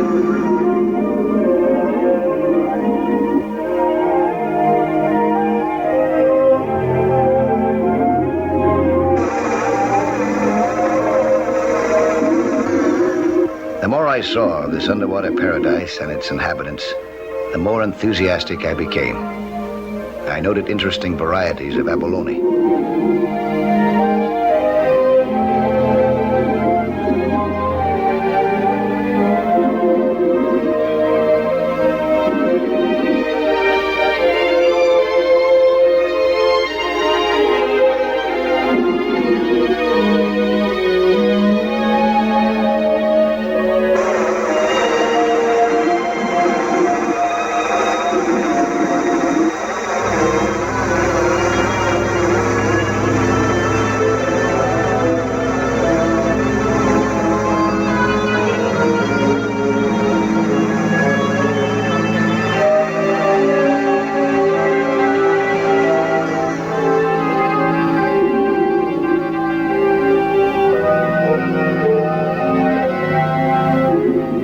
Lobsters here, obviously, it had a good chance to grow.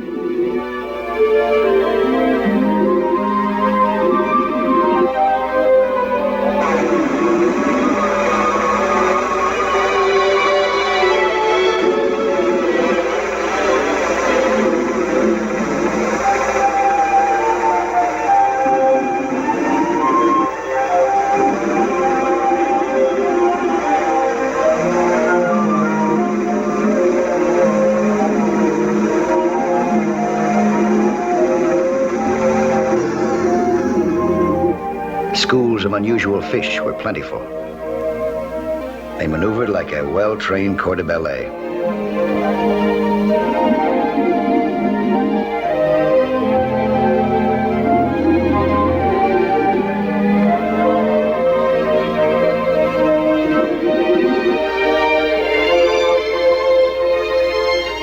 But to recommend the area would be a heavy responsibility.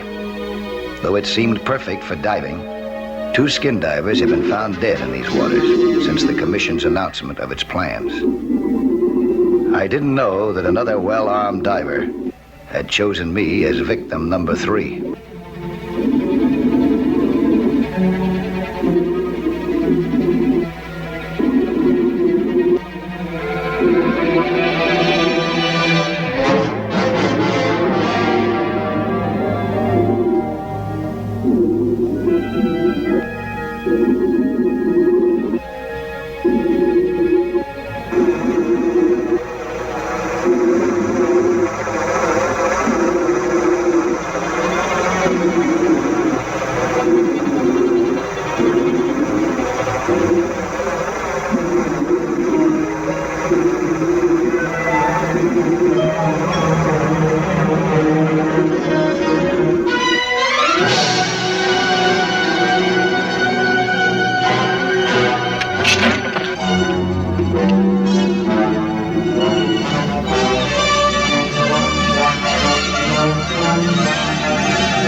Assailant believed in hit-and-run tactics.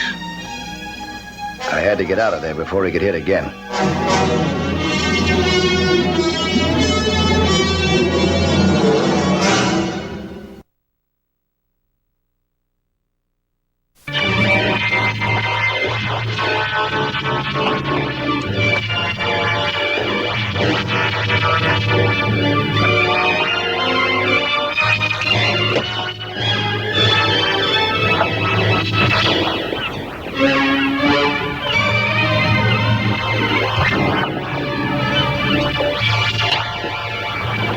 away your hose.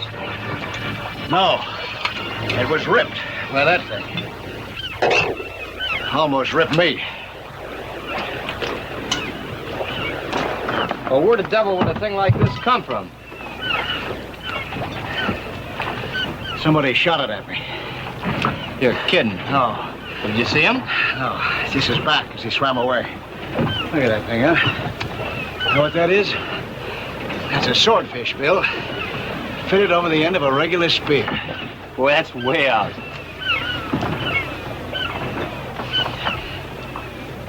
Suppose that he had hit me with this thing, and he took it out of my body afterwards. How would you have thought that I'd been killed? Well, I figured you tangled with the swordfish and came out second. That's right. I'm gonna go back down there. Here.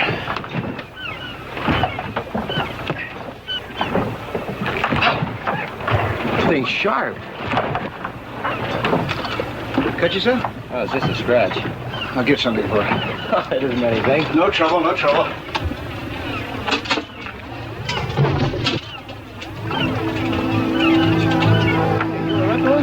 I don't know, Mike.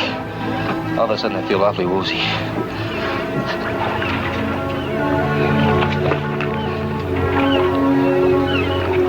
Let me take it close here, boy.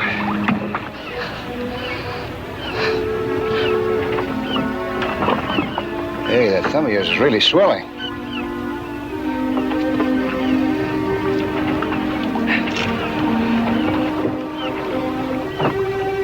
It's got a hypodermic needle in the end of it. Suppose it's poison? I'm gonna treat this as if it were. Squeeze on that, huh? You're poison. Bloodstream.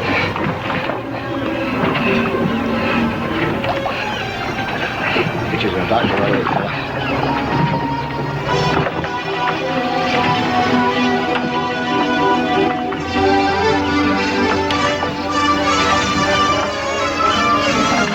Stretch green. Keep that hand down.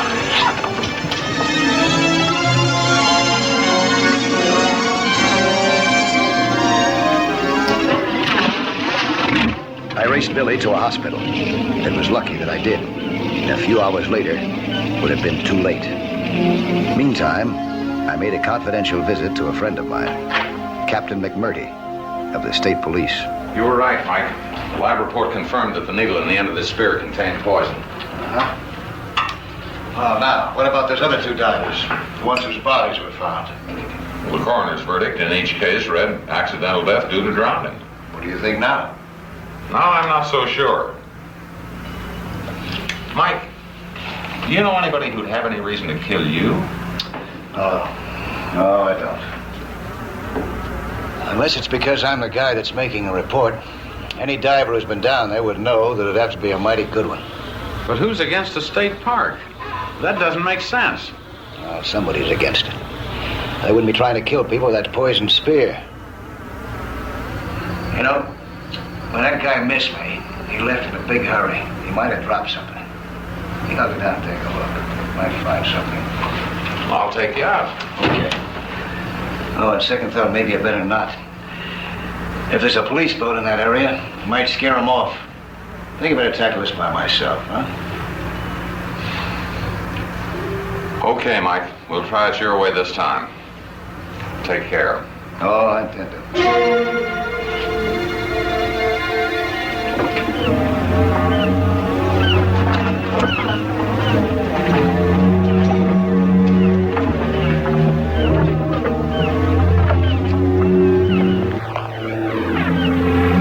McMurdy's fears were not groundless.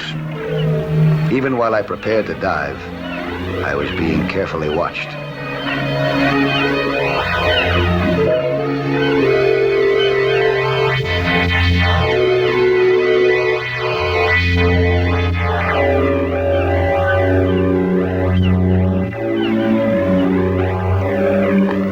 I started with the area where I'd last seen the attacker disappearing. I carefully inspected every foot. If anything at all was to be found, a torn piece of rubber, a discarded bottle, a swim fin, or whatever, I was determined not to miss it.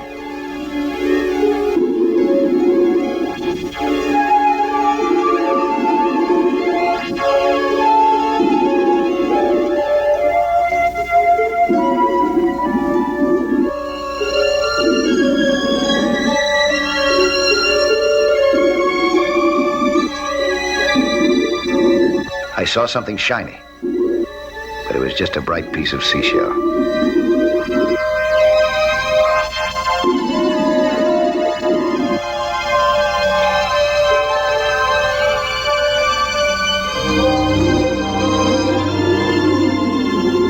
Each time I moved on, I was careful to watch everything around me. I checked the surface too, but I guess not often enough.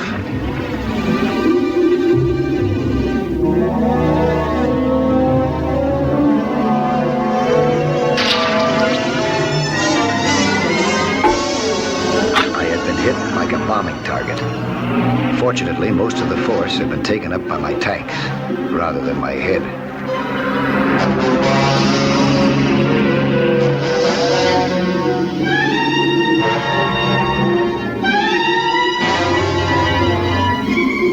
I looked over the anchor, which had almost taken my life. It had no special marking or anything else that might make it identifiable. When I looked up again, there was nothing in sight.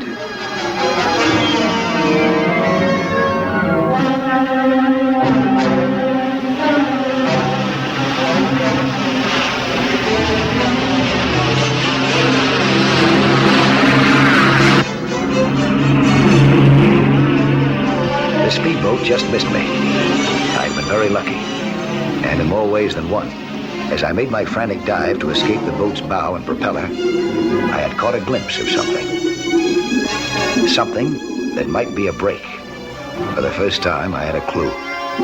I couldn't wait to get back to shore. This was something that my friends in the state police could go to work on right away.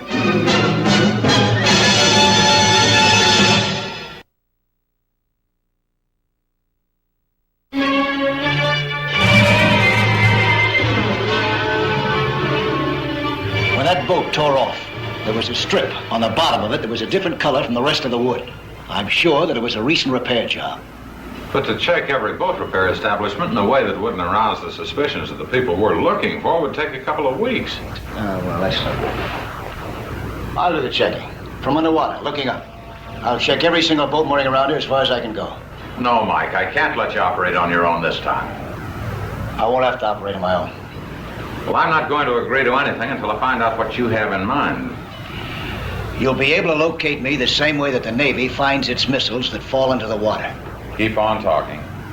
There's a radio device that fits into the nose cone. Okay, I'll show you how it works. Can I use this? Yeah, go ahead. All right. Now, there's the nose cone. The device fits into a little capsule here right next to a small hatch. When the missile hits the water, the device is released, it surfaces, and sends out a signal that the crash boats can home on. Can you get one of these radio things? Well, I'm pretty sure it can. Take me about 6 hours to adapt it, though. Okay, Mike. Go ahead and get one. We're in business. My search was long and tiring, but I checked every boat that I could find for miles around, from below, where I could spot that telltale strip of repaired bottom. Just to be sure, I rehearsed the use of the radio device.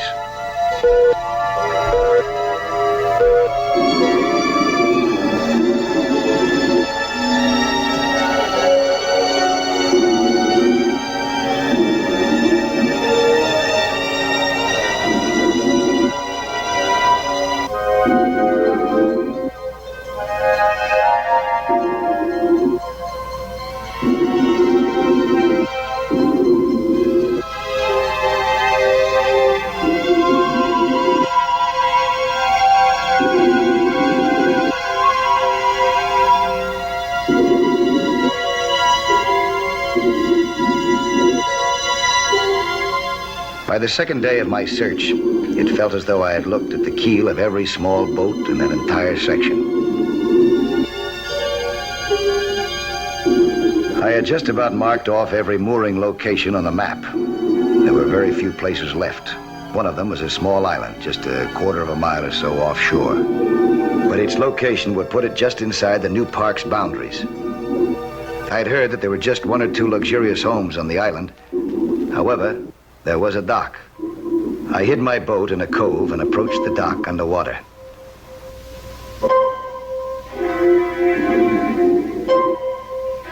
I heard heard a motor and surfaced to see a cruiser making for shore.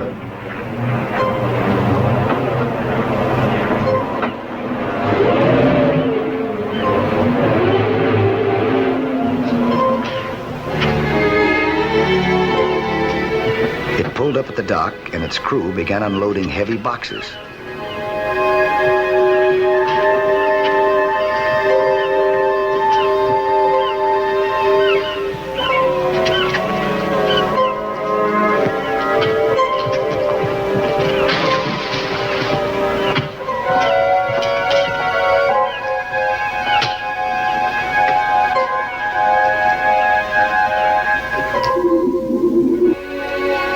While they were working, I slipped in under the boat for a look at the hull.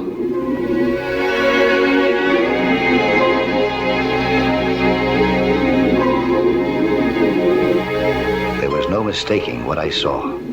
This was it, all right. The same recently patched strip.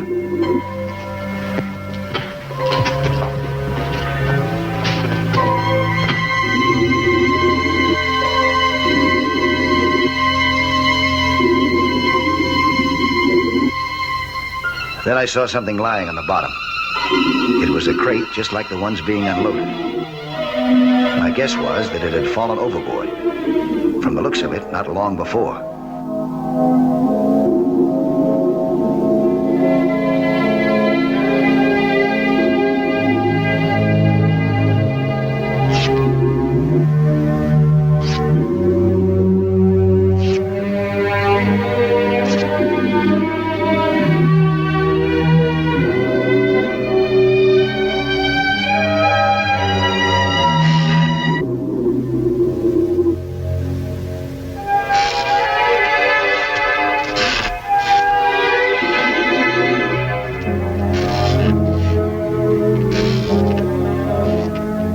It was a slot machine. Suddenly, everything fell into place. The quiet little island was hiding one of those exclusive gambling casinos. But a state park would bring in the state police. It was no wonder they were willing to kill to keep what they had. See if you can get him from the rocks. I surfaced to get my bearings again. I was just hoping that I could get back to report what I had seen without being discovered myself. It was already too late for that. I knew how close I came to being killed. Come on!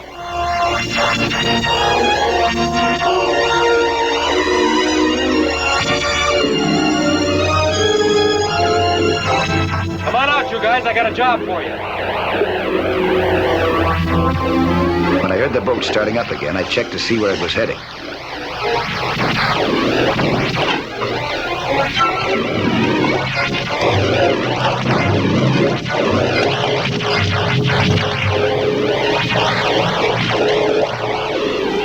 It was heading straight for me. If I went deep enough, I'd be safe, I thought.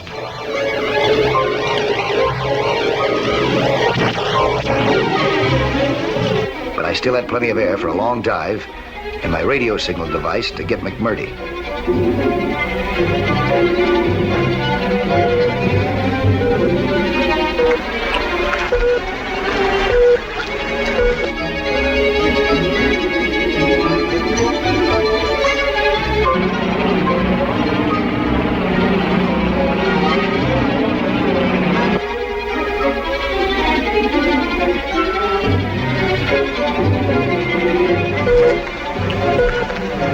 McMurdy and his radio operator were trying to pinpoint my emergency signal by triangulation.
for there right now. Send all available force.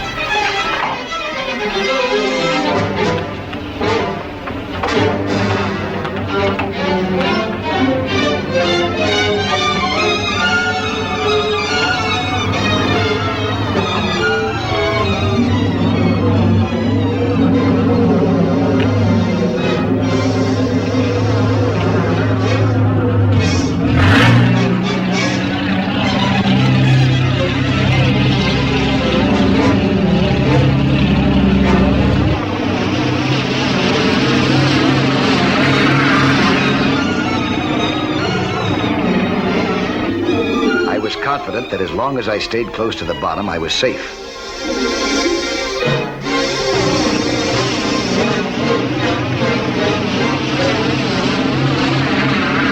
But when I looked back again, I realized that I was facing a nightmare.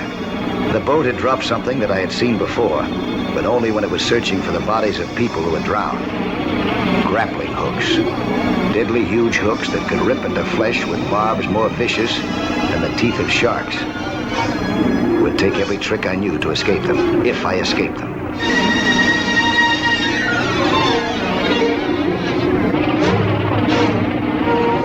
I was tiring rapidly, losing the agility that I needed to evade those hooks. I was barely escaping them now. I couldn't keep it up much longer, and I knew it.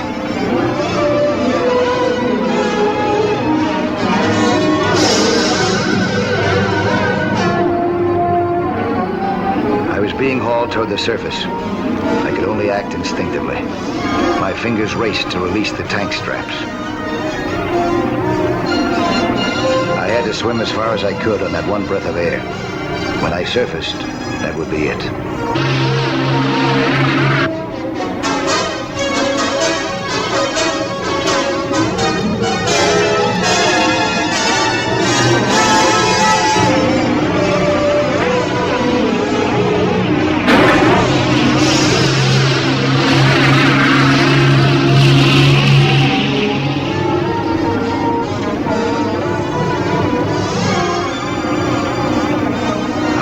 Until I could stay down no longer. Whatever was going to happen, would happen.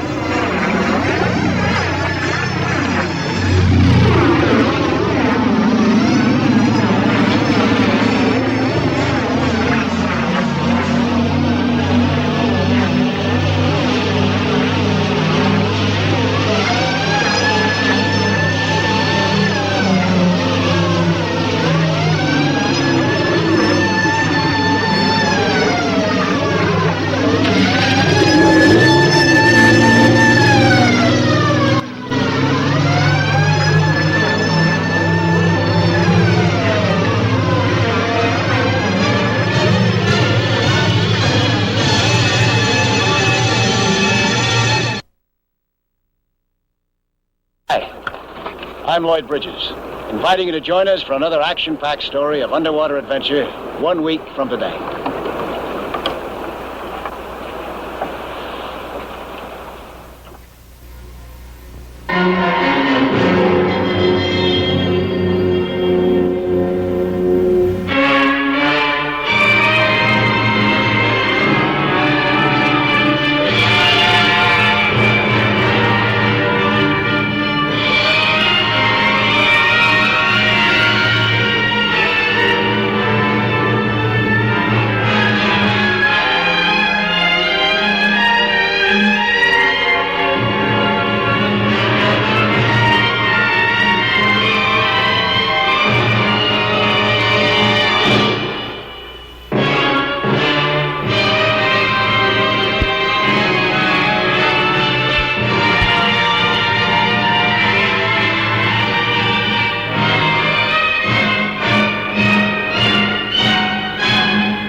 intelligent diver is always alert to what's on the surface above him. My own offbeat work has made me especially sensitive. I've almost been run down by speedboats.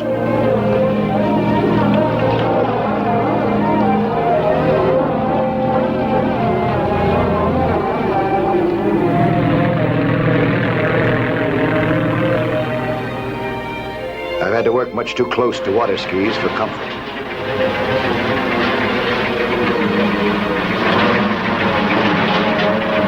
I've ducked the hungry jaws of a kelp harvester. And I've come close to being a pin-up boy, courtesy of a grappling hook. But I never thought the day would come when a rowboat on the surface would spell out as much danger as anything that I'd ever encountered. That day was almost the finish of Mike Nelson.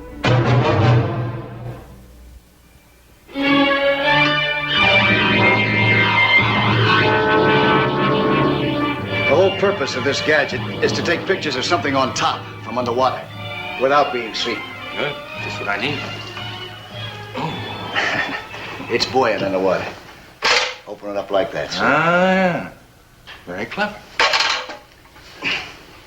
Mike, the top gang leaders, a dozen or so in the country, are holding a secret meeting.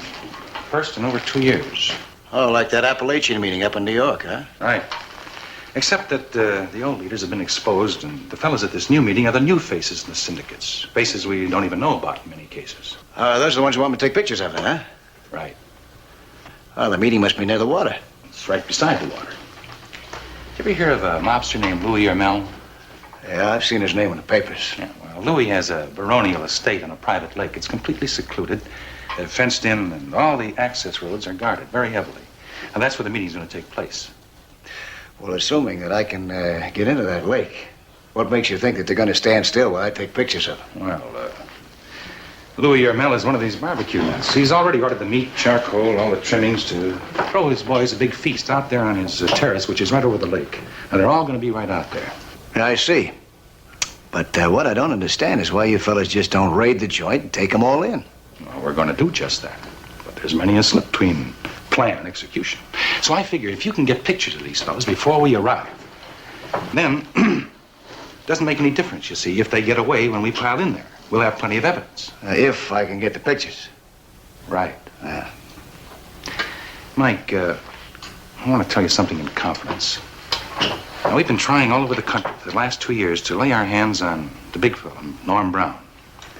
Norm Brown? Mr. Big himself. Hey, it'd be great if you could get a hold of him. Yeah. But he's a slippery one. Every time we just about get our hands on him. Maybe I could dream up a way to hold him there until you make your raid. Man, if you could, we'd serenade you all the way down Main Street with the police department band. Let's hope that they're not playing the funeral march.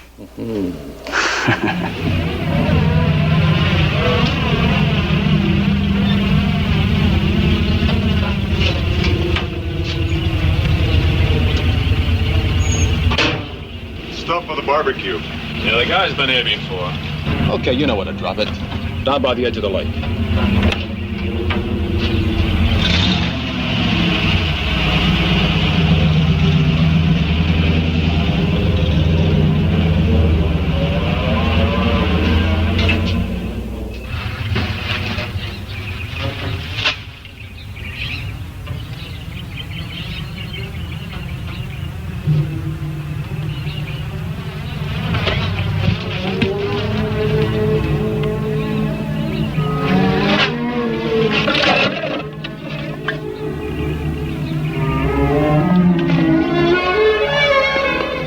The truck driver was one of Miles's men. They had gotten me into the lake. The second sack contained my scuba, my fins, my periscope camera.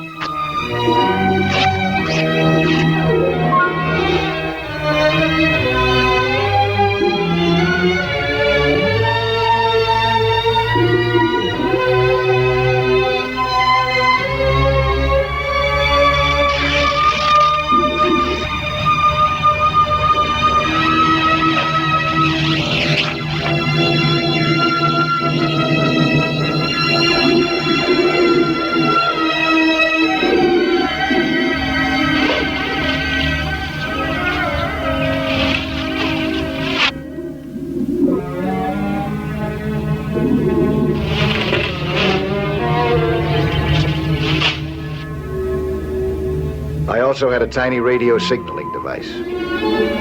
The police raid would take place at exactly 5 o'clock. But if I needed help, or if Mr. Big showed up, the raiders would move in the moment that they picked up my radio signal.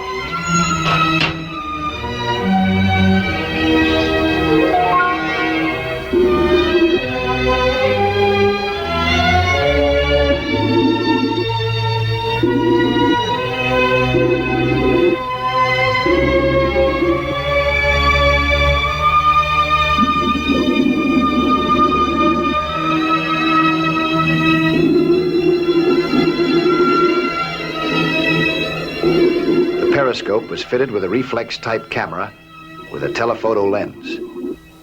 On the ground glass viewing plate, I could see everything in range.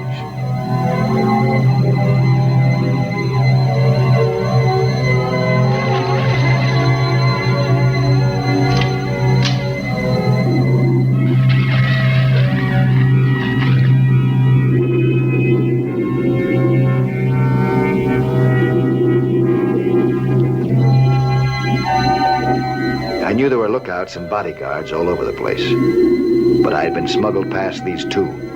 It seemed right that my first pictures should be of them.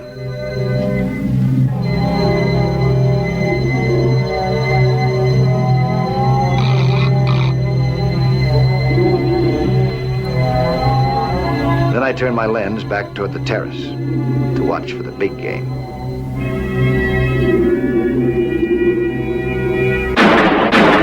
Bullets were ripping into the water. I had only one thought. I had been discovered practically at the start. I had to get back into deeper water.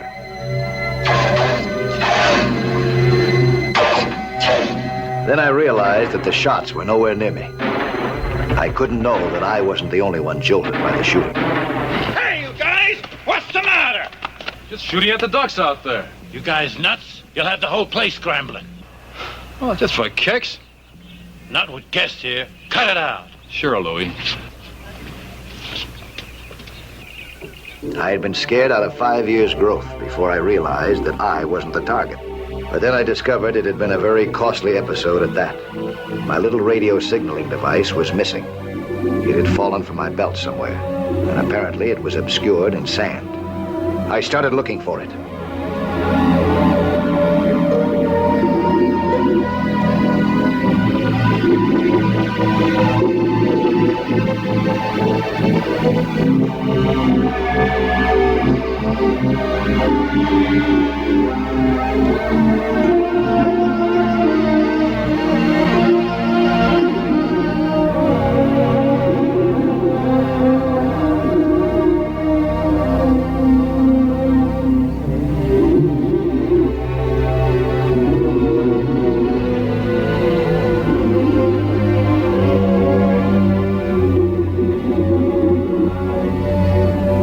My search was fruitless, and I was wasting valuable time.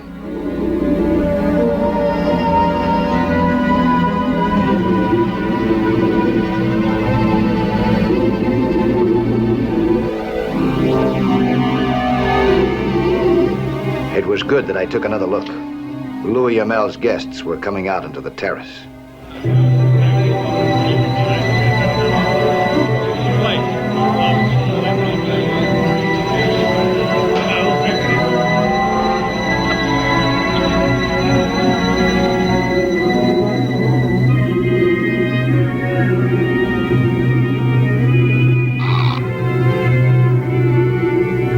In my camera now was the hottest rogues gallery ever assembled. Everything that Miles and his crime busters had been hoping for.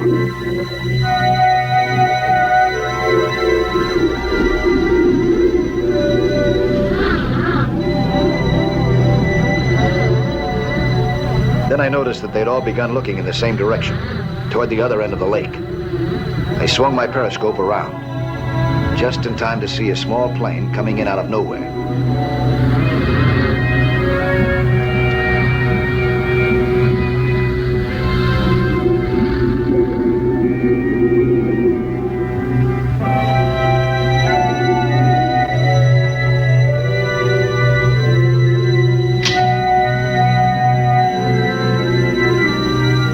Was anchored some distance away from the house.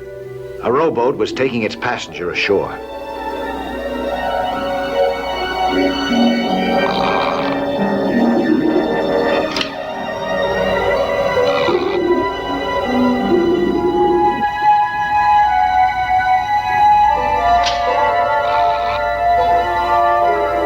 Anybody who ever read a newspaper would recognize him on sight. Mr. Big himself, the biggest prize of them all. He didn't know he was posing for some very candid camera shots.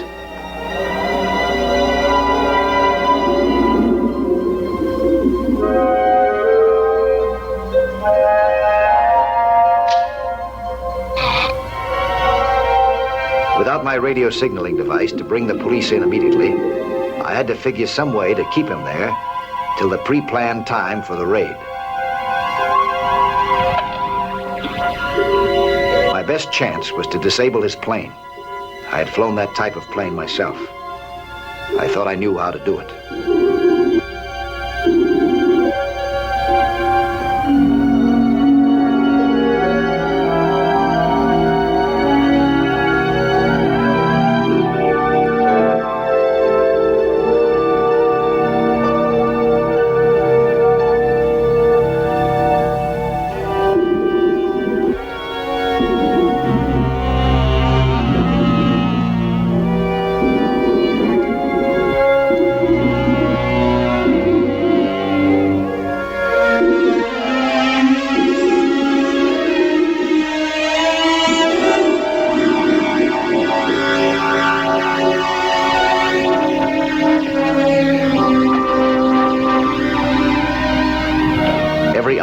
Mr. Big. Nobody was looking toward the lake. I made my move. My objective was to cut the fuel line, if I could just get within reach of it.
Was a real eager beaver, but I couldn't let him get to that plane.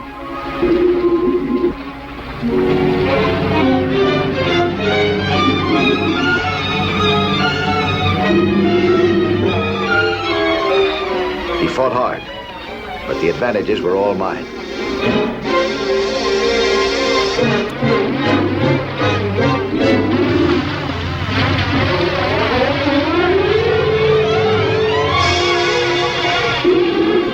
I let him go, I was sure that he'd have to do a little recuperating before he could make any repairs. Now, the most sinister group of criminals in the country knew where I was.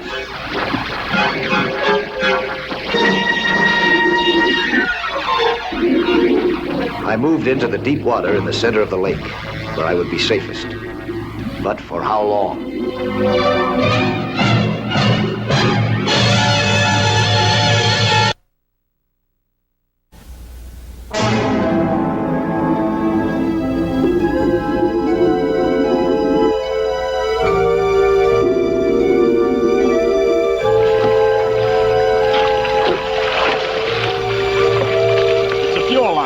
I'll have to figure out a way to fix it. How long will it take?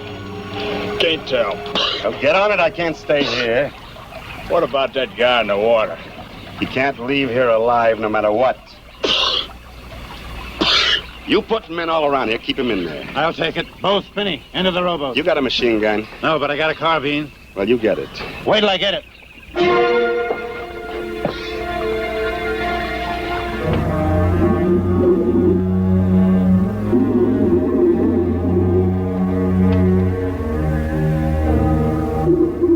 When I saw the rowboat leave the dock, I knew it was after me. But I had to know who was in it and what their plan was.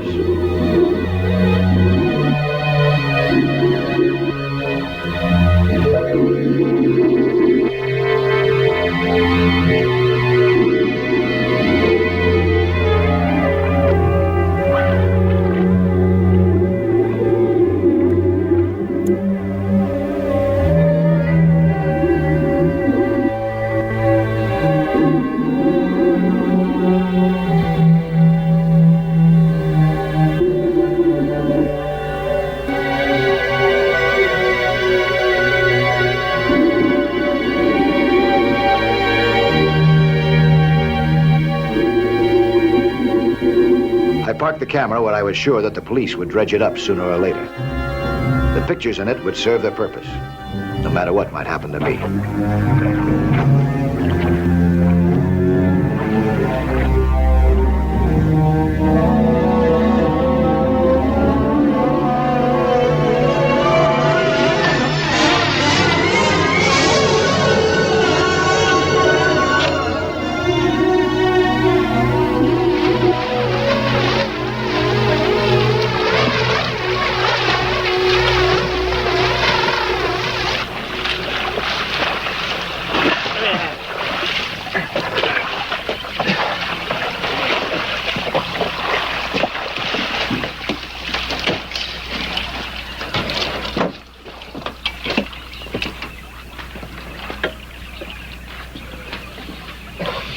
Look at him. Half drowned. Well, what do we do about him now? Joey. Yeah? You were the best bomber we ever had. You still know how to make one? Sure. There's stuff in the house. Sam will show you where it is. How long will it take you? A big one? 20 minutes? Go. That's how we kill fish in a lake. Knock them out with concussion. One good bomb in there and he'll come floating to the surface, belly up.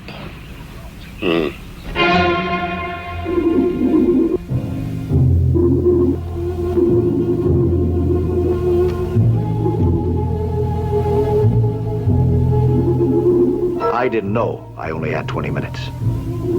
I had something else. An automatic carbine. Water can disable a gun pretty quickly. But I was quite sure that for a little while longer anyway, it would still shoot. Now I might have a chance to fight back.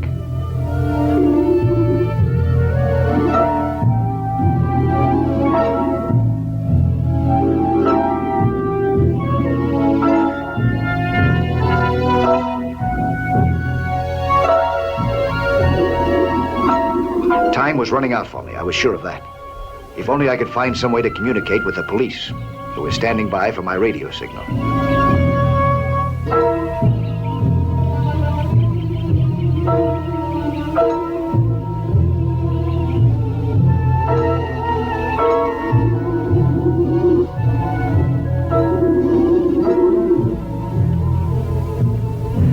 I slipped into the shallowest part of the water again, trying again to find the radio.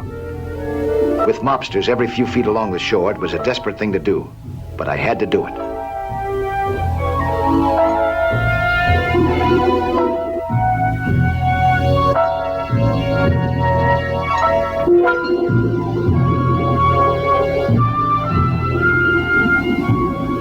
The radio device still eluded me. I gave up the search again.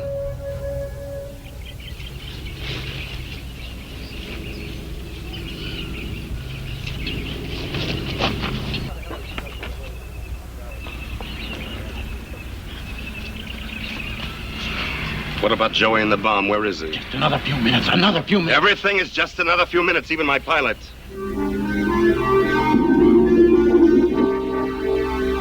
Every instinct warned that one way or another, they would get me if I just stayed put in the lake. My one hope was to get the police started ahead of time, but they were waiting to hear from me.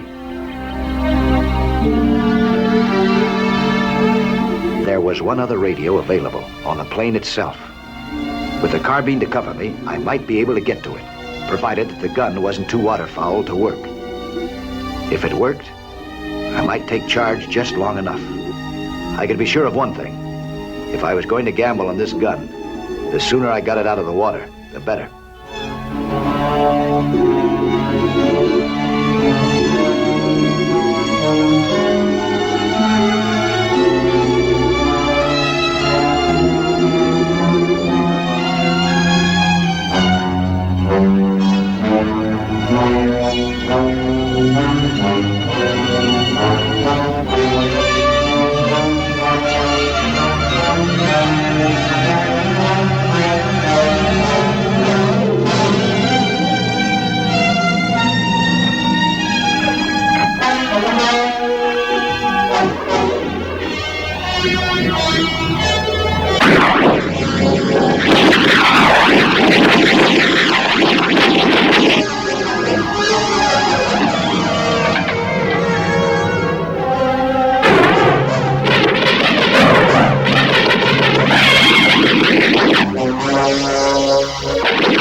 Orlando Tower, emergency. Relay to state police for Mike Nelson. Move in, move in.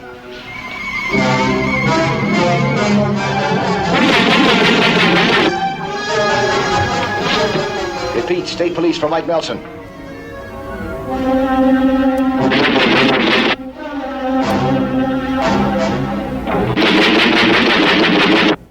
Orlando Tower, emergency. Relay to state police.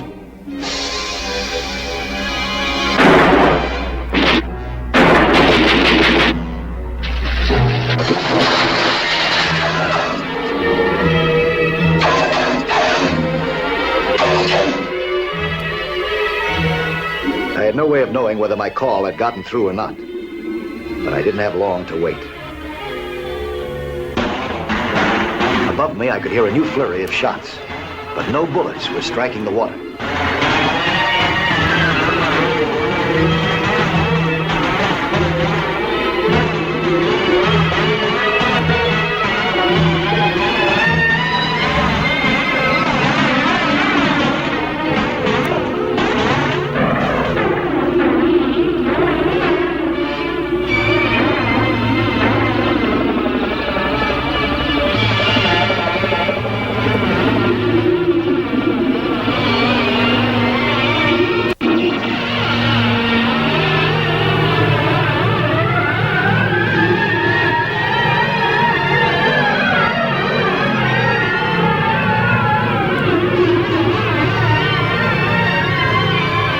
Police helicopters were converging from every direction, and police cars would be coming down every road.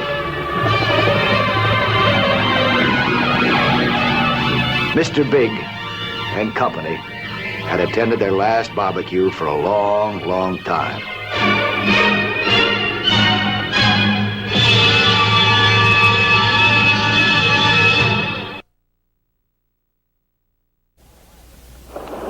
Hi, I'm Lloyd Bridges, inviting you to join us for another action-packed story of underwater adventure 1 week from today.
Construction at water's edge often involves heavy machinery on the shore, and frequently the use of high explosives offshore. To a couple of kids in the Bahamas, where pirates once roamed and stories of sunken treasure are as real as today's headlines, warning signs don't have much meaning, even when they read, "High explosives in use. Public, keep out." I was underwater not far from where the two boys had just been diving. I was on official business, working for the construction company. It was my job to go in after the explosions and determine the results. I was using a suction cube, a sort of underwater vacuum cleaner, to suck up the silt so that I could examine the rock bottom underneath.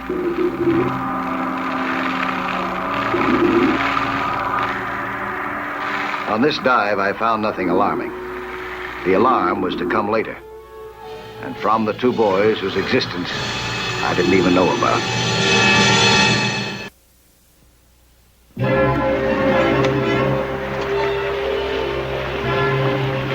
Never see it again, huh? Promise you won't tell anybody? Scout's honor.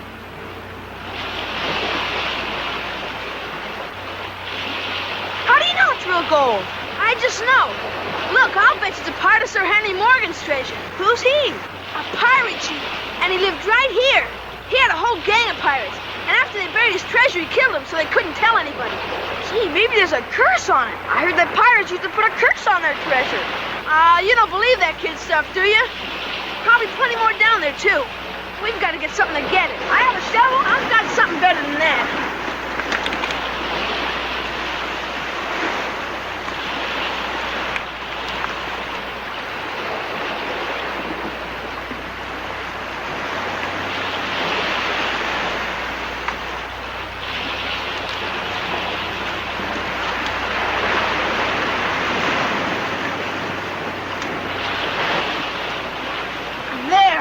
I had something better than a shovel.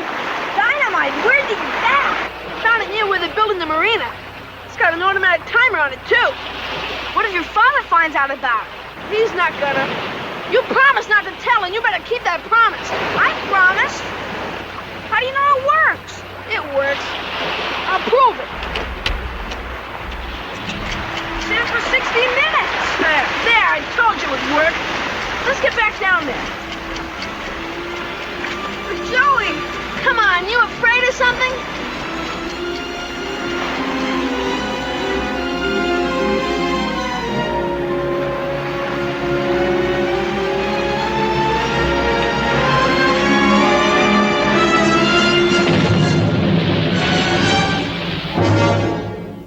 Back at Nassau Beach Lodge, I had a date.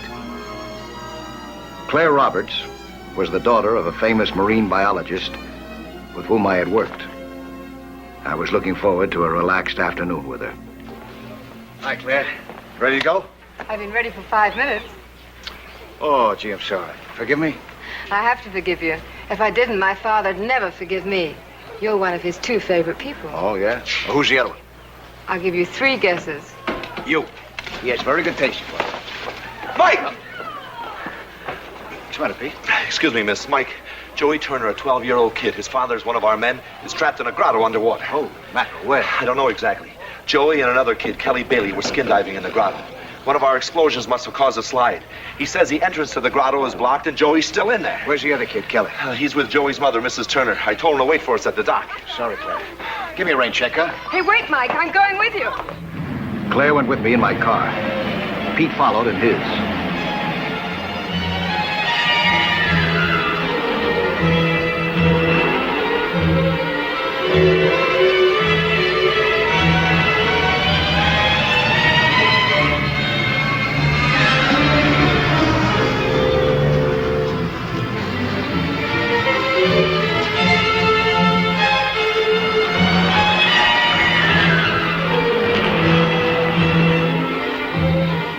We broke broke a record getting to the dock where the mother of the missing boy was waiting for us, along with Kelly Bailey, the other youngster in the case. Are you Kelly? Mr. Nelson, my boy Joe. I know. I'll do what I can. Please find him, Mr. Nelson. I told him not to go skin diving without his father. Okay, Kelly. Where do we go? Where is he, boy? I'm not sure. I think it's that way. Think, don't you know? Joey led the way. I just followed. It was his idea to... To what, to go skin diving? Yeah, to go skin diving. Kelly, if we're gonna find your friend in time, we've gotta move fast, and you've gotta help us. You've gotta direct us to him. Yeah, but I've never been here before, and it all looks the same. Maybe after we get out there, you'll recognize a landmark of some kind, huh? You think? Yeah, maybe. I quickly briefed Pete on the only feasible plan of operation. My principal concern was that Joey would run out of air. My boat has an underwater television camera. With it, we searched the bottom for any signs of a grotto or rock slide. When we saw something, I would dive and investigate.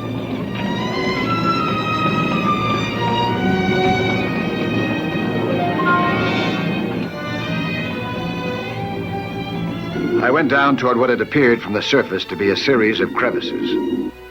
These might very well be what the confused youngster on deck had been talking about.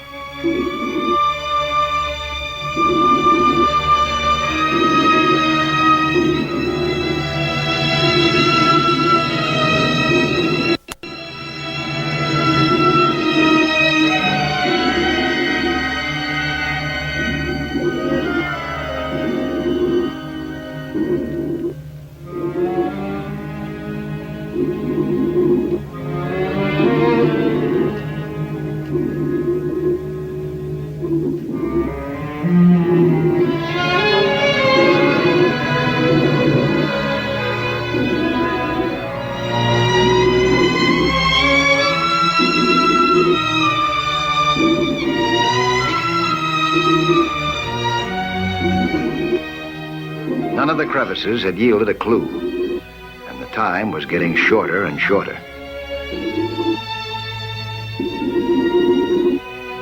As I surfaced, I saw one of the construction company boats racing toward us. Pete had sent a crew out to remove all the explosives in the harbor. Maybe, just maybe, they'd have some news for us.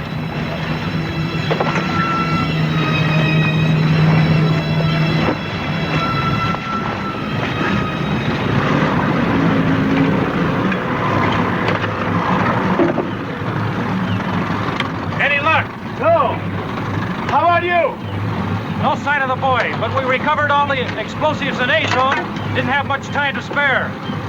These timers were working perfectly. There ain't a dud in the bunch. Another few minutes and the area would have been leveled. We're on our way to B-Zone. We'll keep our eyes open. Okay. Take it off.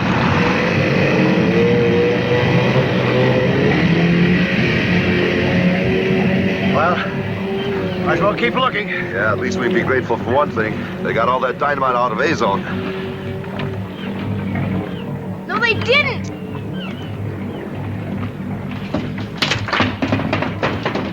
They didn't what? Kelly, if you've got something to say now, say it. They didn't get all the dynamite out. There's still some there. Where? Where we were diving, there was a buoy with a sign that said A-Zone on it. Why didn't you say this before? I was afraid, I promised. Promised who? Joey! Pete, head for that A-Zone buoy. Now, what makes you think there are more explosives down there? You heard that man. They're numbered. He'd know if there are any more down there. There was an extra one. Joey found it someplace. Was there a timer on it, you know, with a kind of a switch? Yes, just like the ones in the boat. You didn't set it, did you? No. Oh, thank goodness. But Joey did. Well, he certainly turned it off by now. No, he didn't. What do you mean he didn't? He can't reach it. His leg's caught.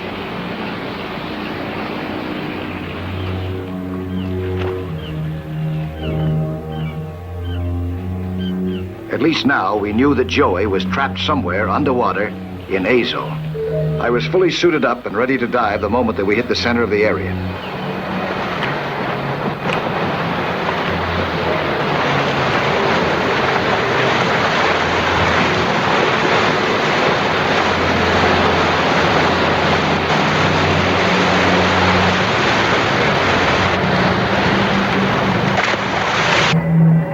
made for the bottom as fast as I could. But when I reached it and looked around, I realized the enormity of the job.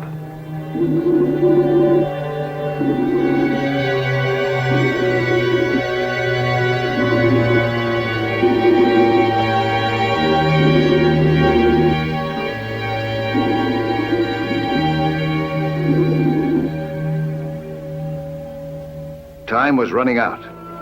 Was I going to be lucky enough to find the single hole in the rocks where a frightened little boy was pinned down, just out of reach of enough dynamite to blow the whole ocean bottom apart?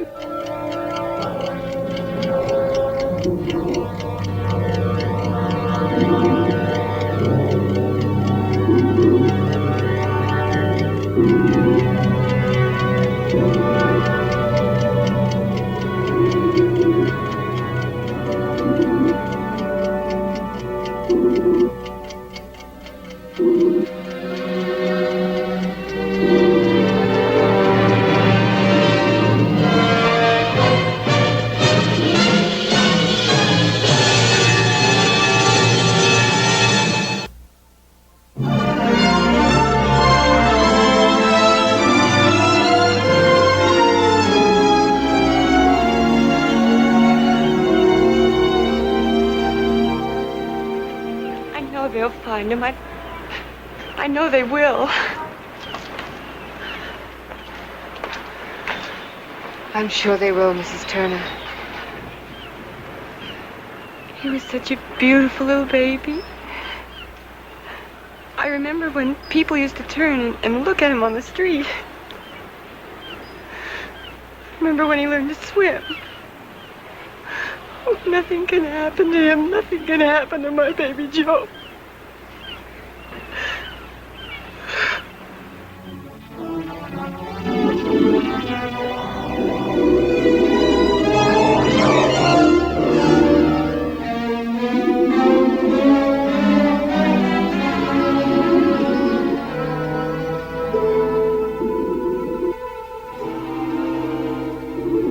That angelfish was really my angel. I saw him swim into the hole in the rocks, and then I saw the bubbles.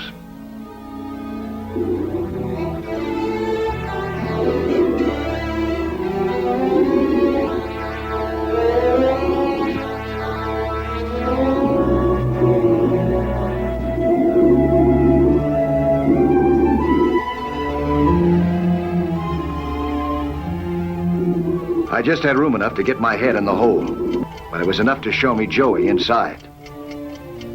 It was pretty clear now why he couldn't move.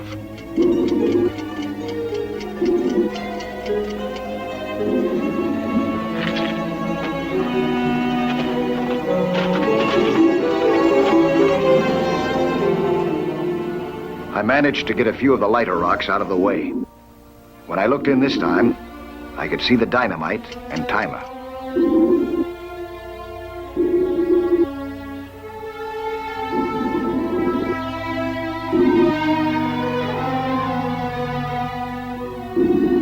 I couldn't begin to reach it from outside, but I could and did tap out a signal to reassure the frightened boy, to let him know that help was on the way.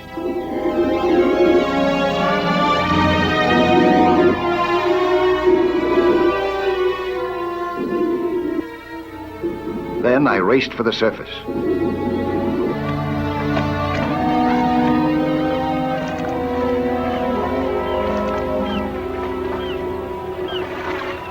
Hey, look, there he is!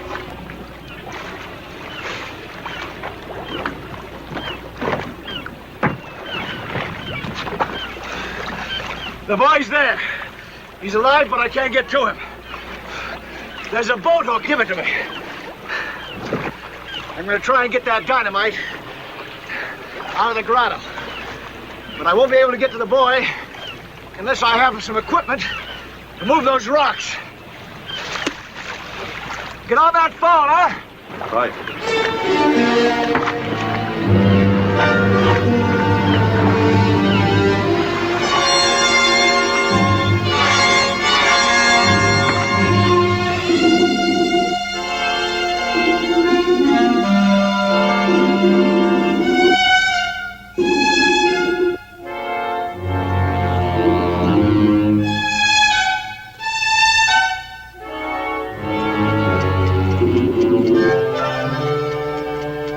felt that I could get to the dynamite with the boat hook. It was impossible to see what I was doing. I had to play it by touch. There was something in there.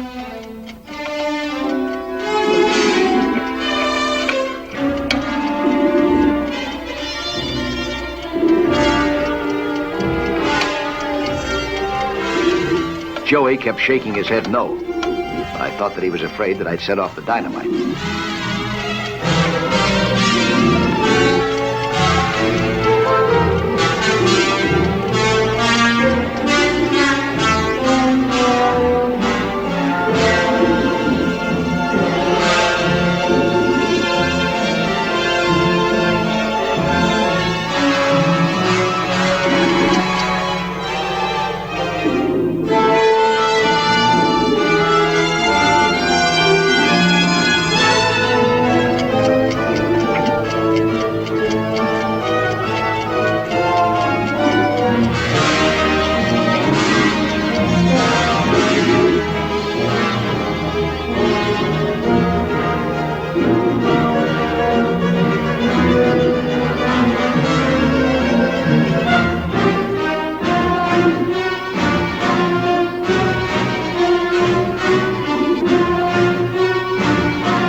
Pulling at it, and finally got it out. It was a sponge. It was obvious Joey was having trouble with his air. I had no more time to waste. The boat hook was too short, but I had something else aboard the boat that could work. My underwater vacuum tube. I headed for it.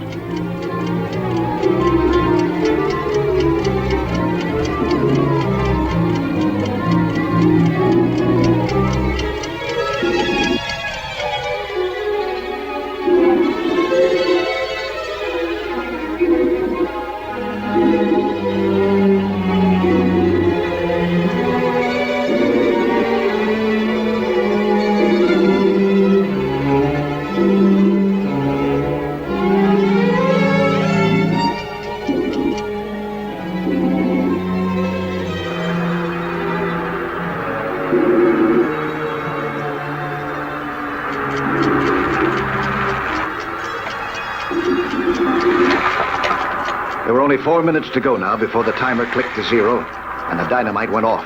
I just had to get to it with a vacuum.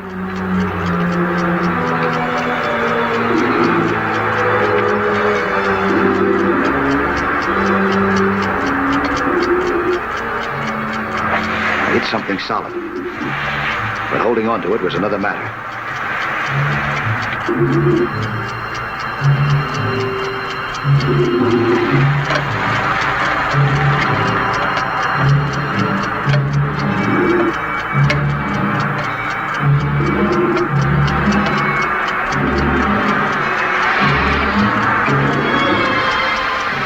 Again and again, I lost it, and the seconds were ticking away.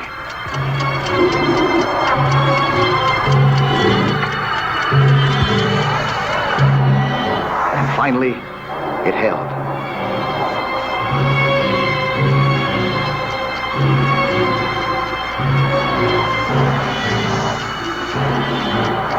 Ever so slowly, I drew it toward me.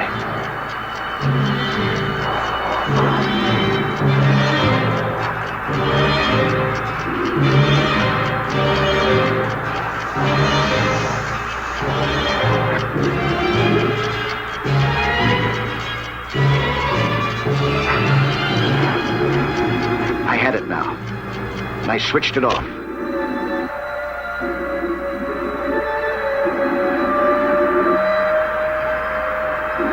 Then I signaled Joey to hang on.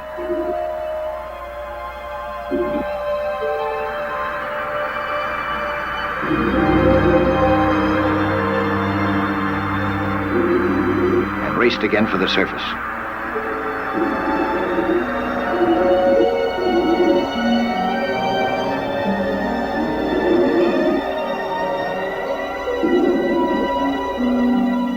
The heavy equipment had arrived now. I had a line to tie around the rocks, and I'd already brought a fresh air tank for Joey.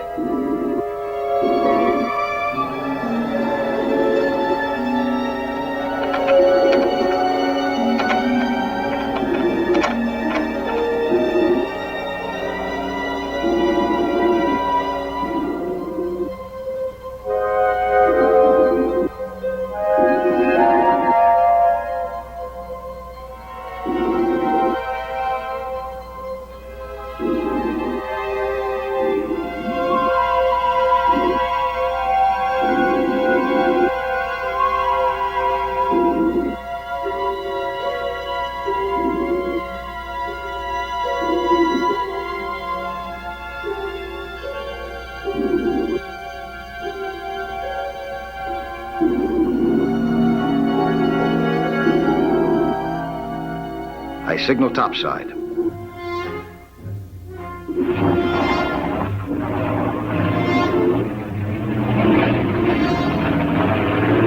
We waited, Joey and I both.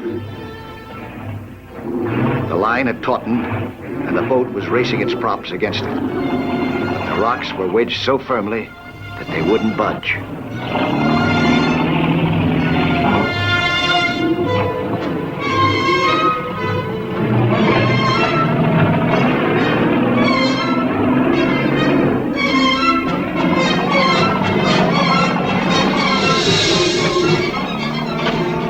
Then suddenly, it was over. I could reach the trapped youngster at last.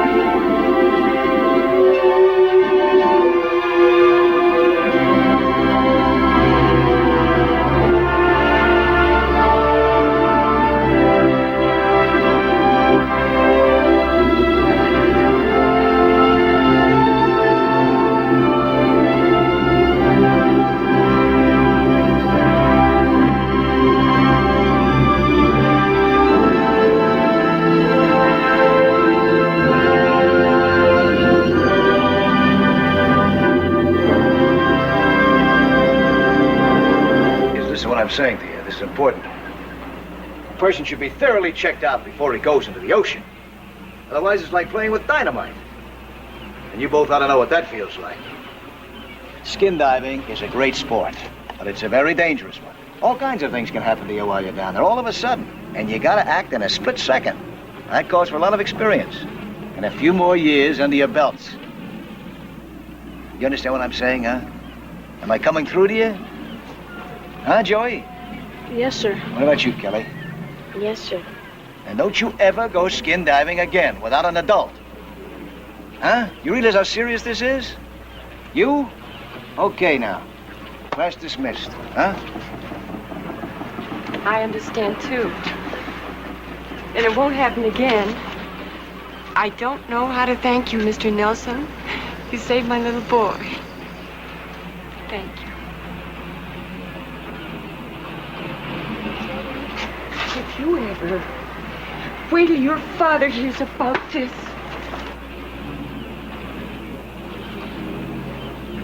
Now, poor woman, Mike. You'll never know what you went through. It must make you feel good to know what you've done. Well, at least I feel better than those two kids do right now. Well, that was nice. What was that for? That's your reward. Hey, you know I'm hungry. How about cashing in that rain check? What are we waiting for? Hello there. I'm Lloyd Bridges. You know, 3/5 of the world is covered by the sea. And how little most of us know about that underwater world. Go below with us again next week, huh? For another thrilling adventure in Sea Hunt.